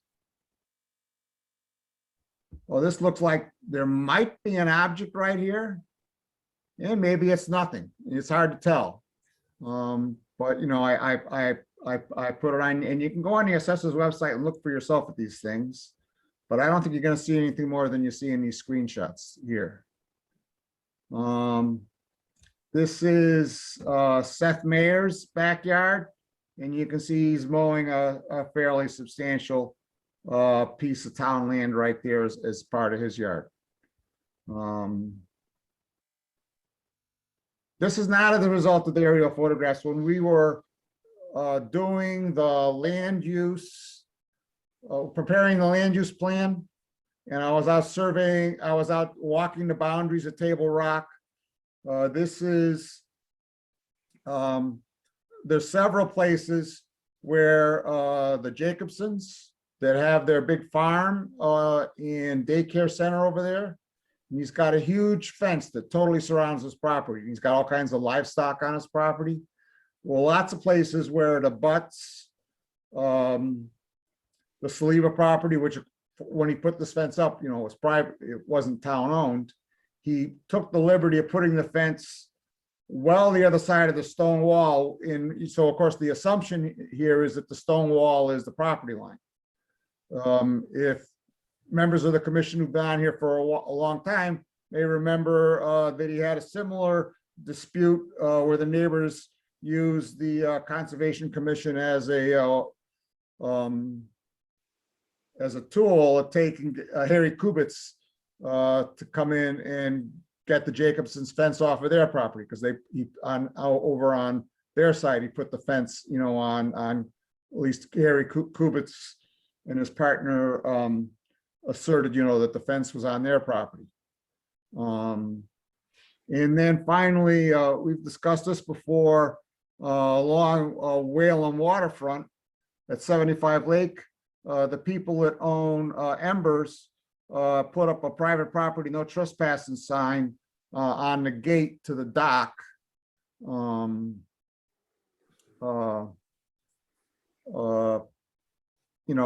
the gate leading out to the dock on Lake Whalum, and they've also got a picnic table out on that dock. It's a concrete dock. So, and then the good news is all these other properties that are under that the assessor asserts are under the care and control of the Conservation Commission did not have any encroachments. So,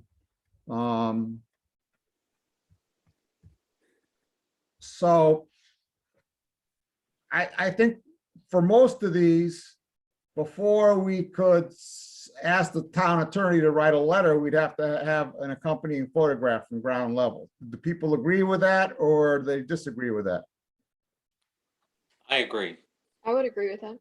I Yeah. agree. I think we need a photograph from ground level, because I wouldn't want to take and send somebody a letter, which they're not going to like getting, and then in fact, it's just plain wrong, that we're misinterpreting what we see in the aerial photograph, and there's nothing on the ground. It appears like from the aerial photograph that there's something there, but really there's nothing there. Or the photographs from 2019 and things have changed since then, and what was there is gone now, that kind of thing.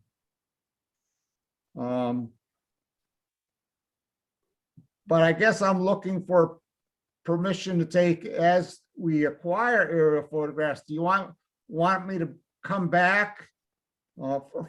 First of all, if anyone wants to volunteer, or if Jack can find somebody with a drone, that'd be great. Come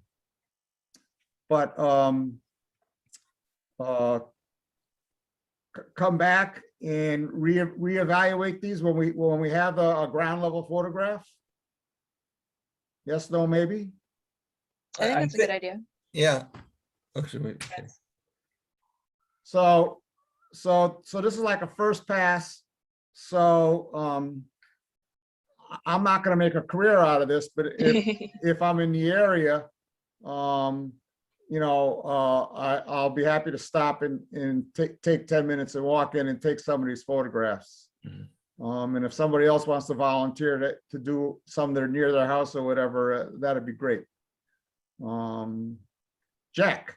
Mr. Chairman, okay, where we've now gone through and essentially made this public, and there are a lot of people involved here, would it make sense to somehow just share with them that, we've reviewed the material and it's becoming public somehow, and because it's not fair that all of a sudden somebody is going, oh, you're moving on in on the town property, and the people saying, well, what are you talking about? Well, yeah, they had the conservation meeting the other night, and yeah, they said you were doing that, and even though no one's going to hear all the caveats we put out there, we say we think, would it make sense to just send a little note to those people that we've identified right now and saying, look, we've had a review in your property, and just as a friendly notification that you've now been brought to a public attention. That's a good idea. We've done something we don't want to blindside anybody, and most people aren't watching this meeting. I would say maybe 0.5% if we're lucky, and in fact, right now there's only Tom. So I think we need to be kind of Right now, there's no one except for the commission. okay. So in either case, let's be as friendly as we can and as upfront, saying, look, we've just gone through this, and you're welcome to come back and make comments and stuff. We're not taking any actions at this moment, except we're continuing to investigate. You're a person of interest or something. And I want no part. If we're going to do that, I want no part of it. Okay. Because so now all these people are going to come. Now we're going to upset them. They're going to come. We won't have completed our investigation. Mm-hmm. We won't know what we're going to do yet. And it's going to cause all kinds of consternation. I'll be amazed if more than 3 people view this Conservation Commission meeting all the way to the end on Facebook, which is the only way they're going to see it. Yeah.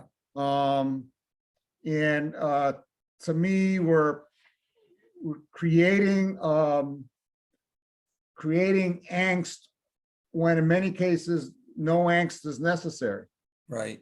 Bob, I absolutely hope you're right. I really do. But and I hope I'm right too. Yeah. Because you are right, or you're possibly right, that people could take and say, what do you mean they talked about me in the Conservation Commission meeting the other night, or they talked about my property? Because we didn't, there's no names on these addresses. They talked about my property and no one told me. We've used a few names. We have used a few names in these discussions. That's true. You're right. I did use a few names, and that probably was a mistake. Yeah. Well, let's hope you're right that no one's Yeah. doing this. But I just think, above board as much as we can. Yeah. And the fact that, Michael has brought up the fact that he's urged us to go ahead and do this this look-see, not an investigation, look-see. And I'm also with you in terms of the property lines. I can tell you for a fact that when Hickory Hills, 10 years ago, a neighbor came in and bought a piece of property next door. Next thing you know, my property line shifted 10 feet in the wrong direction, and I can tell you that people's sheds and all, it was never really clear, and they seem to still keep moving. So, and perhaps the property in Townsend Harbor Road might even be one of those. So we don't know that yet. And that's why we have to do a survey. Right. So we want to be sensitive and careful, and not say that this is a definite, but at least let them know that. Well, I'd like to pursue the others on the Cowdrey, at this end of the Cowdrey near the Townsend Harbor, so we can get back to the selectmen about doing that survey. Yeah. Because if we go back to the beginning on Cowdrey, where was Cowdrey? Here we go. Cowdrey. That's far away, but this one is within 1,000 feet of 192 Townsend Harbor. And we can see them from the road too. And this one is within 1,000 feet of Townsend Harbor. And this one's within 2,000 feet of Townsend Harbor. And so I think I'd like to take and clear up all the ones with Cowdrey, and so we could take and refine and write them a letter, get their response, see if their response means we're going to have to do a survey. Because I am hoping that most of these people, like the person with the shed, are going to say, oh, my bad, and move their shed. Yeah. And that'll be the end of it. That's There'll be what no we're need hoping. for a survey. you know, no need for anything. You know, that's my hope. I don't know if it'll go that way. You know, and if this person, if indeed their stuff is back there, they're gonna say, oh, well, I'll move this stuff back here and I'll stop mowing back there. Mhm. You know, and that'll be the end of it. We won't have to come in and survey the property or any of that other stuff, so. Well, that's what I was going to say too, was that if we did write a letter to all the abutters saying that you're just reviewing your town property, and maybe that would give them the opportunity to run and say, oh, we better move this before they come and look at us because we don't want them. So maybe a lot of that would be cleared up. Yeah, I got Patty. Mr. Chairman, another topic that we broached very briefly a couple meetings ago was the fact that, okay, if someone decides, no, that is my property, it's not yours, and our data says, no, it really is, well, then somebody's going to have to be paying for a survey, right? And in fact, if we're right, we've had to spend money for something that was unnecessary because our records said it was. And this other individual cost the town money by their actions and of course the follow-on. Don't we have a clause in it that if we have any technical questions, we can require the applicant to come back and hire an engineer, or we'll hire them and you're going to pay for them?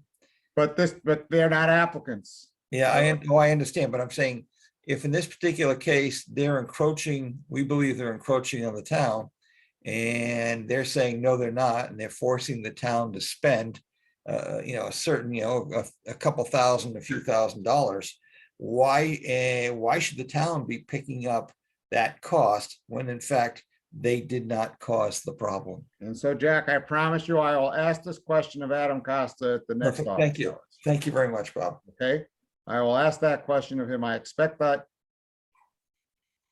I love your way of thinking. I don't think it will, I don't think it'll come out that way, but it would be great if it did, but I don't think it's gonna work that way, but I could be wrong. And that would cost, I think that would cost more, a friendlier need for response for, you know, versus being ignored. Well, I think it could lead to more litigation. Yeah. We're gonna skip violations. We're gonna skip update on the trails grant, certificates of compliance, extension permit, any committee reports, administrator's determination. There's two administrator's determinations. One, Tom Bertram, 312 Townsend Harbor Road. This is a retroactive administrative determination. Tom hired someone to, I'm gonna stop the screen share. Tom Bertram hired someone to trim his tree, and when he came back, they'd cut it down. Mhm. At least that's what I was told. Yeah. And it's my understanding, Jack, you went over and looked at this tree? I did. In fact, Tom has actually saved the tree. He cut it up into sections, and you can go over and see the monster holes Yeah. right down the bore. Yeah, there was a dead tree. The good news is that Tom made sure that there were other smaller trees all the way around it, that they did not take those out. He said, no, you just got to take the one that's going to kill one of my kids. Because he was right next to the swimming area. Yeah, I would totally agreed with it. I went over when I saw they were working on a tree, and I said, Tom, what's going on? He goes, oh, I talked to Matt. So, okay. And so it was filed after the work was done, but I believe Tom called Matt just as they were ready to go, or maybe he'd even done it. Okay, well, it's a different story from the one I got. Jack, would you like to make a motion on this administrative Accept it. determination? Yes, I would like to move that we accept it. We have a second. I'll second. Thank you. Oh, Mr. Motion- Chairman, I don't think I can make a motion because I'm in a butter. Why, do you have a financial interest? No, he's my next door neighbor, and we do share rights of ways and things like that. So I guess I would like to retract that and let somebody else make it. That's all. Okay, I'll make it a motion. How's that? There thank go. you, Jeff. Thank you. Sure. You still gonna second that? I'll second it. Thank you, Mike. So roll call vote. Jeff Viviano, Aye. Patty Adams, Aye. Katie Childs, Aye. Mike LaRouche, Aye. and I for myself. And then John Gallagher, 375 Sunset, One Pine. Tell us about this tree, Jeff. It's in sad shape. I can't believe it's still standing. It's leaning towards his house, and I think it's a danger. I don't think any replanting would really be required. There's very minimal room over there, and he's got some trees in his yard, and I think it's just reached the end of its life. So that's my opinion. I've seen the tree myself. I took the picture, I believe. So Would you like to make a motion, Jeff? I guess I'd like to make a motion that we make a determination that John can cut that tree down at 376 Sunset, that One Pine. So you're to approve the administrator's determination. So do we have a second? Second. All right, and so roll call vote. Jeff Viviano, Aye. Patty Adams. Aye. Katie Childs, Aye. Mike LaRouche, Aye. Jack Rabbit, Aye. and I for myself. And let me email everybody. Open space and trail use issues and strategies, communications, public comment. Anybody have any public comment while I'm looking for the minutes that I want to send you? Okay, Mr. Chairman, were we gonna be able to get to 390 and 318 Howard Street, the 40B? Oh, I'm sorry. I said we would discuss that again. And so let's come back to that in just a second. Okay, thank you, Mr. Chairman. And I apologize. Thank you for Bob, you have so much on your plate. Don't worry about it. We're okay. here to help. Reply to all. Let's see. Forward.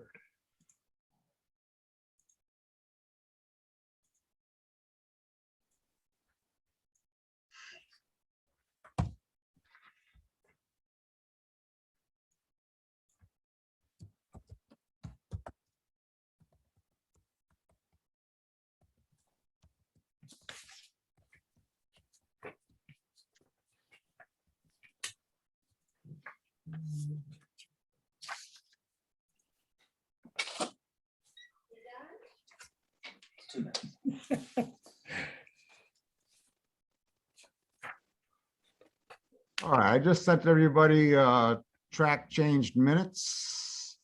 Let me see if I can open it up on my own computer and share the screen.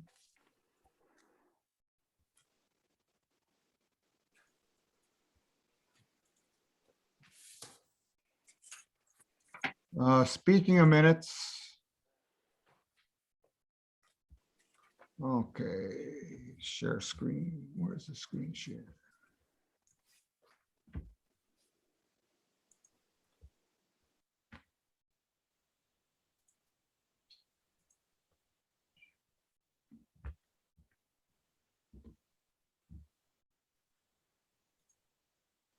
Wow.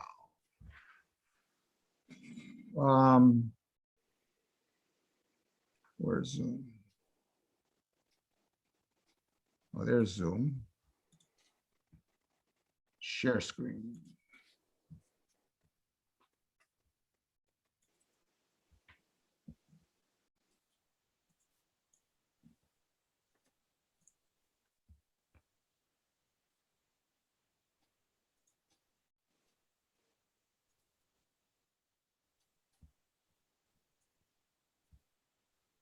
So I was proposing that we fixed where he said RN noted, Rich Birch noted that some open space, we might have to give the money back.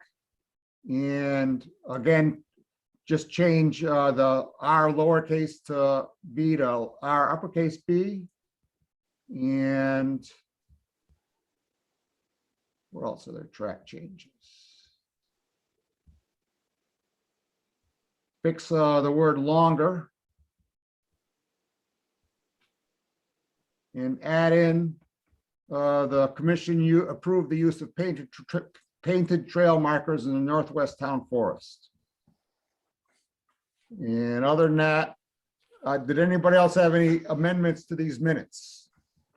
Which you sent out several days ago, before you left. If not, I'm looking for a motion to approve as amended in my track change document. So moved. All Second, right, we have a second. I believe we had a second. Yeah. Okay, a roll call vote. Jeff Viviano, Aye.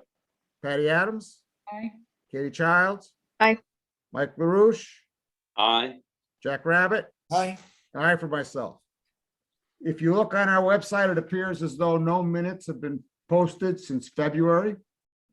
And Matt's gonna fix that as soon as he gets back, because we are right up to date on minutes. So, let's talk about 40B. Huh. Go ahead, Jack.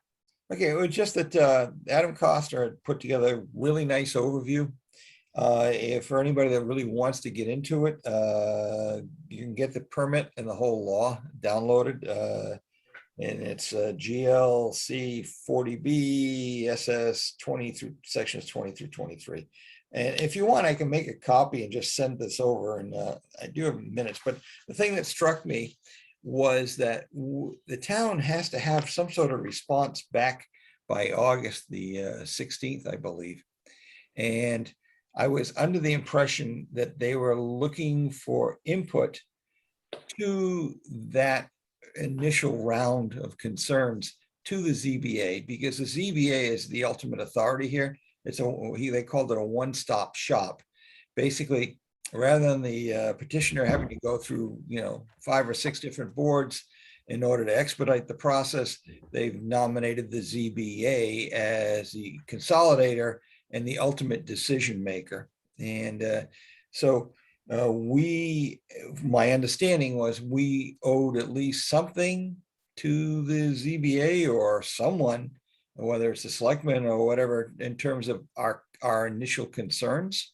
And basically the state will then come back and make a decision whether or not they want the thing to proceed.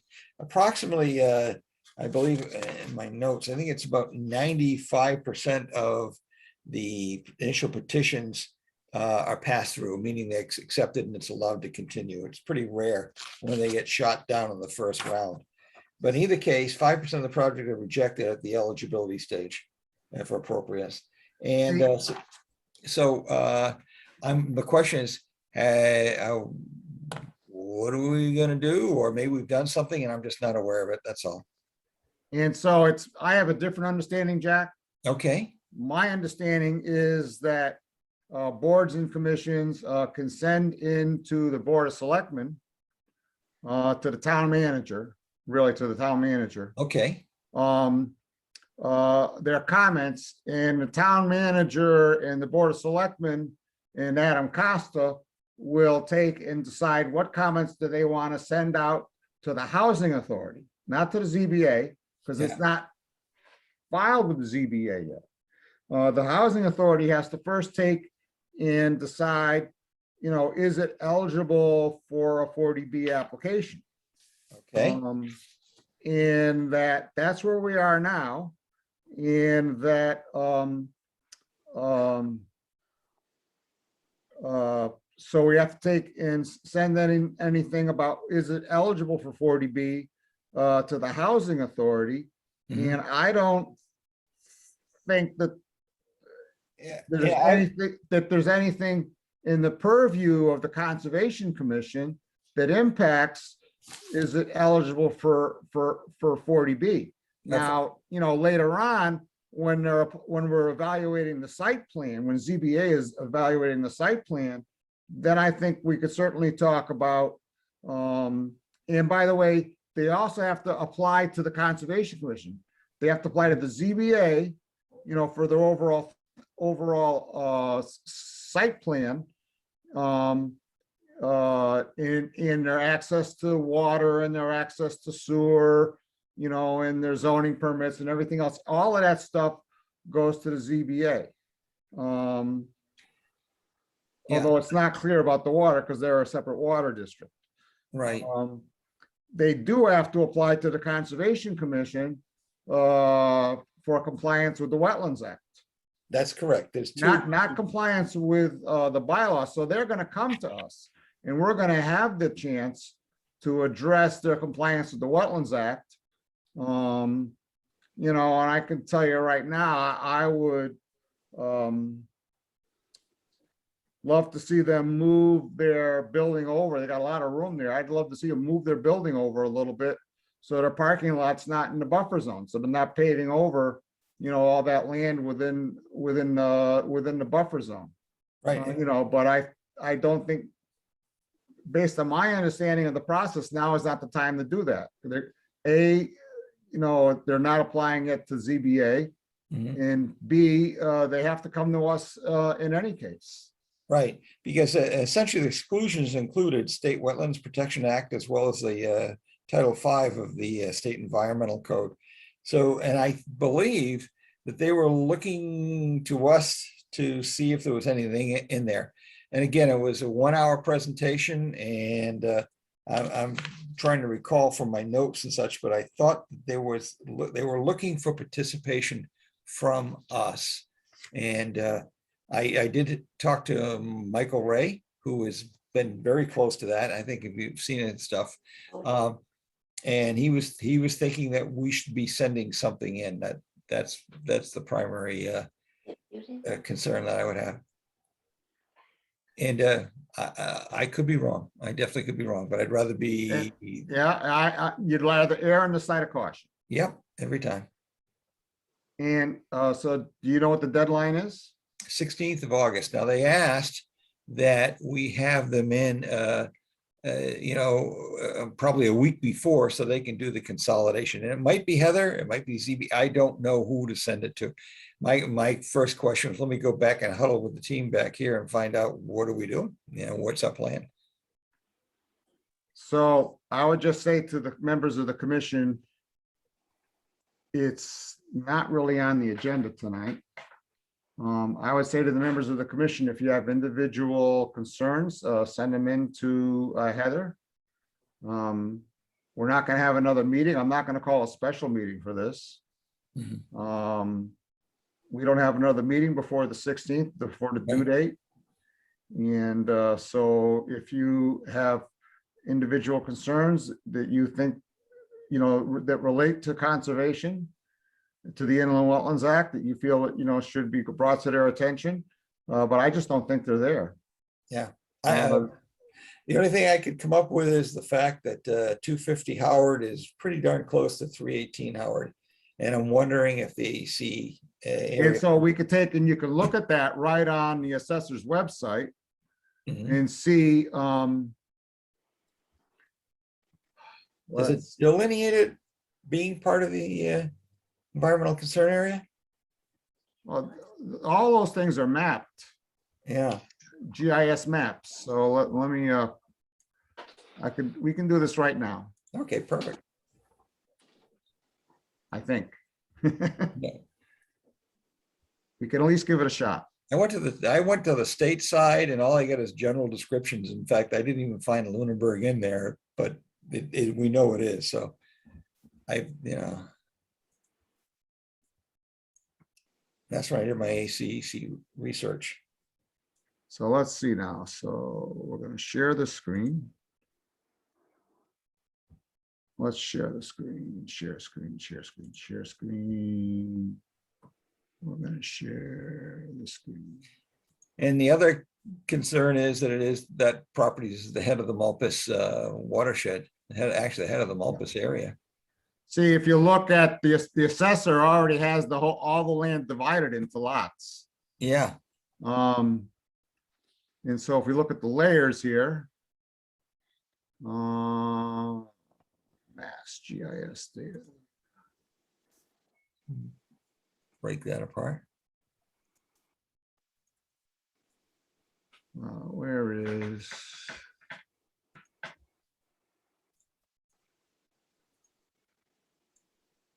Or maybe into DEP wetlands? No, it's under, no, there's any NESP, NHESP estimated habitats of rare wildlife. I guess I'm wrong. I thought that there was also here, Yeah. What about aquifers? Would it be sitting in aquifers at all? no. No. Well, let's look at Mass GIS data. Yeah, NESP certified vernal pools, estimated habitats of rare wildlife, areas of critical environmental concern. I don't see it here. Yeah. So I'd like to be able to at least throw something out, and it's not sitting on the other lots. I didn't, not in aquifers, huh?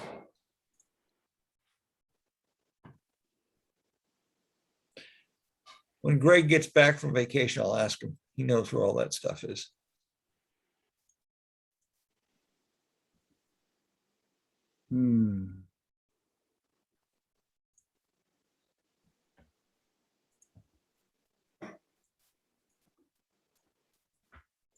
Yeah, I'm not seeing it. Yeah. It's there someplace. We just gotta find it. Well, I'll quickly go over and look at Mass Oliver. Okay. Mass Oliver. 'Cause we're in the meeting and Greg looked it up real quick and said, yeah, I remember that in the 450. He said 250. He said, oh yeah, that. Search the layers. Yeah. Areas of critical environmental concern, boundaries. Okay. All right, and so let's zoom to Lunenburg. Well, first of all, let me share my screen. You doing it? Oh, is it still on the screen? Yeah. Oh, well, that's an accident. That's a happy accident. That's a good one. Lunenburg. Tunes, yeah. And so here are the boundaries of the areas of critical environmental concern. So let's zoom in.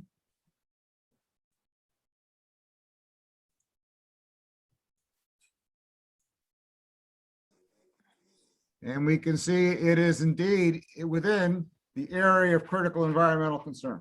Yeah. Oh, it is. Yeah.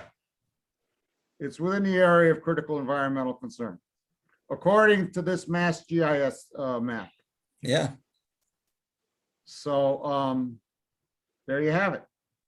Okay, that's something we want to share with the folks up front. The guys above our pay grade. That's So perfect. So Jack, you sound. Do I hear you saying you're going to share this with the Board of Selectmen in a letter? I could do that. I can certainly do that. Hey, send me the link. Or just send me a I picture. should send, you go to Mass Oliver. Yeah, okay. I mean, you don't have it bookmarked. I go there almost every day. I do have Oliver up there, but I don't, okay. But And I'm then trying you to, just, in the way I found it, Jack, is you go, it says available data layers over here to the Okay. right. yeah. And I just put in critical, Mhm. and it popped right up, areas of critical environmental concern. Excellent. And Bob, then thank you. And there you have it. Yeah, and that's it. Yep. All right, so back to, That changes the game again. all Okay. right, so back to our agenda. Are there any other public comment?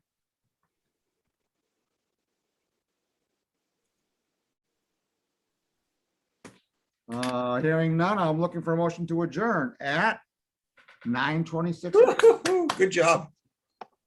Yeah, but we didn't have any public hearings. So moved. Almost. All right, motion by Patty, Second.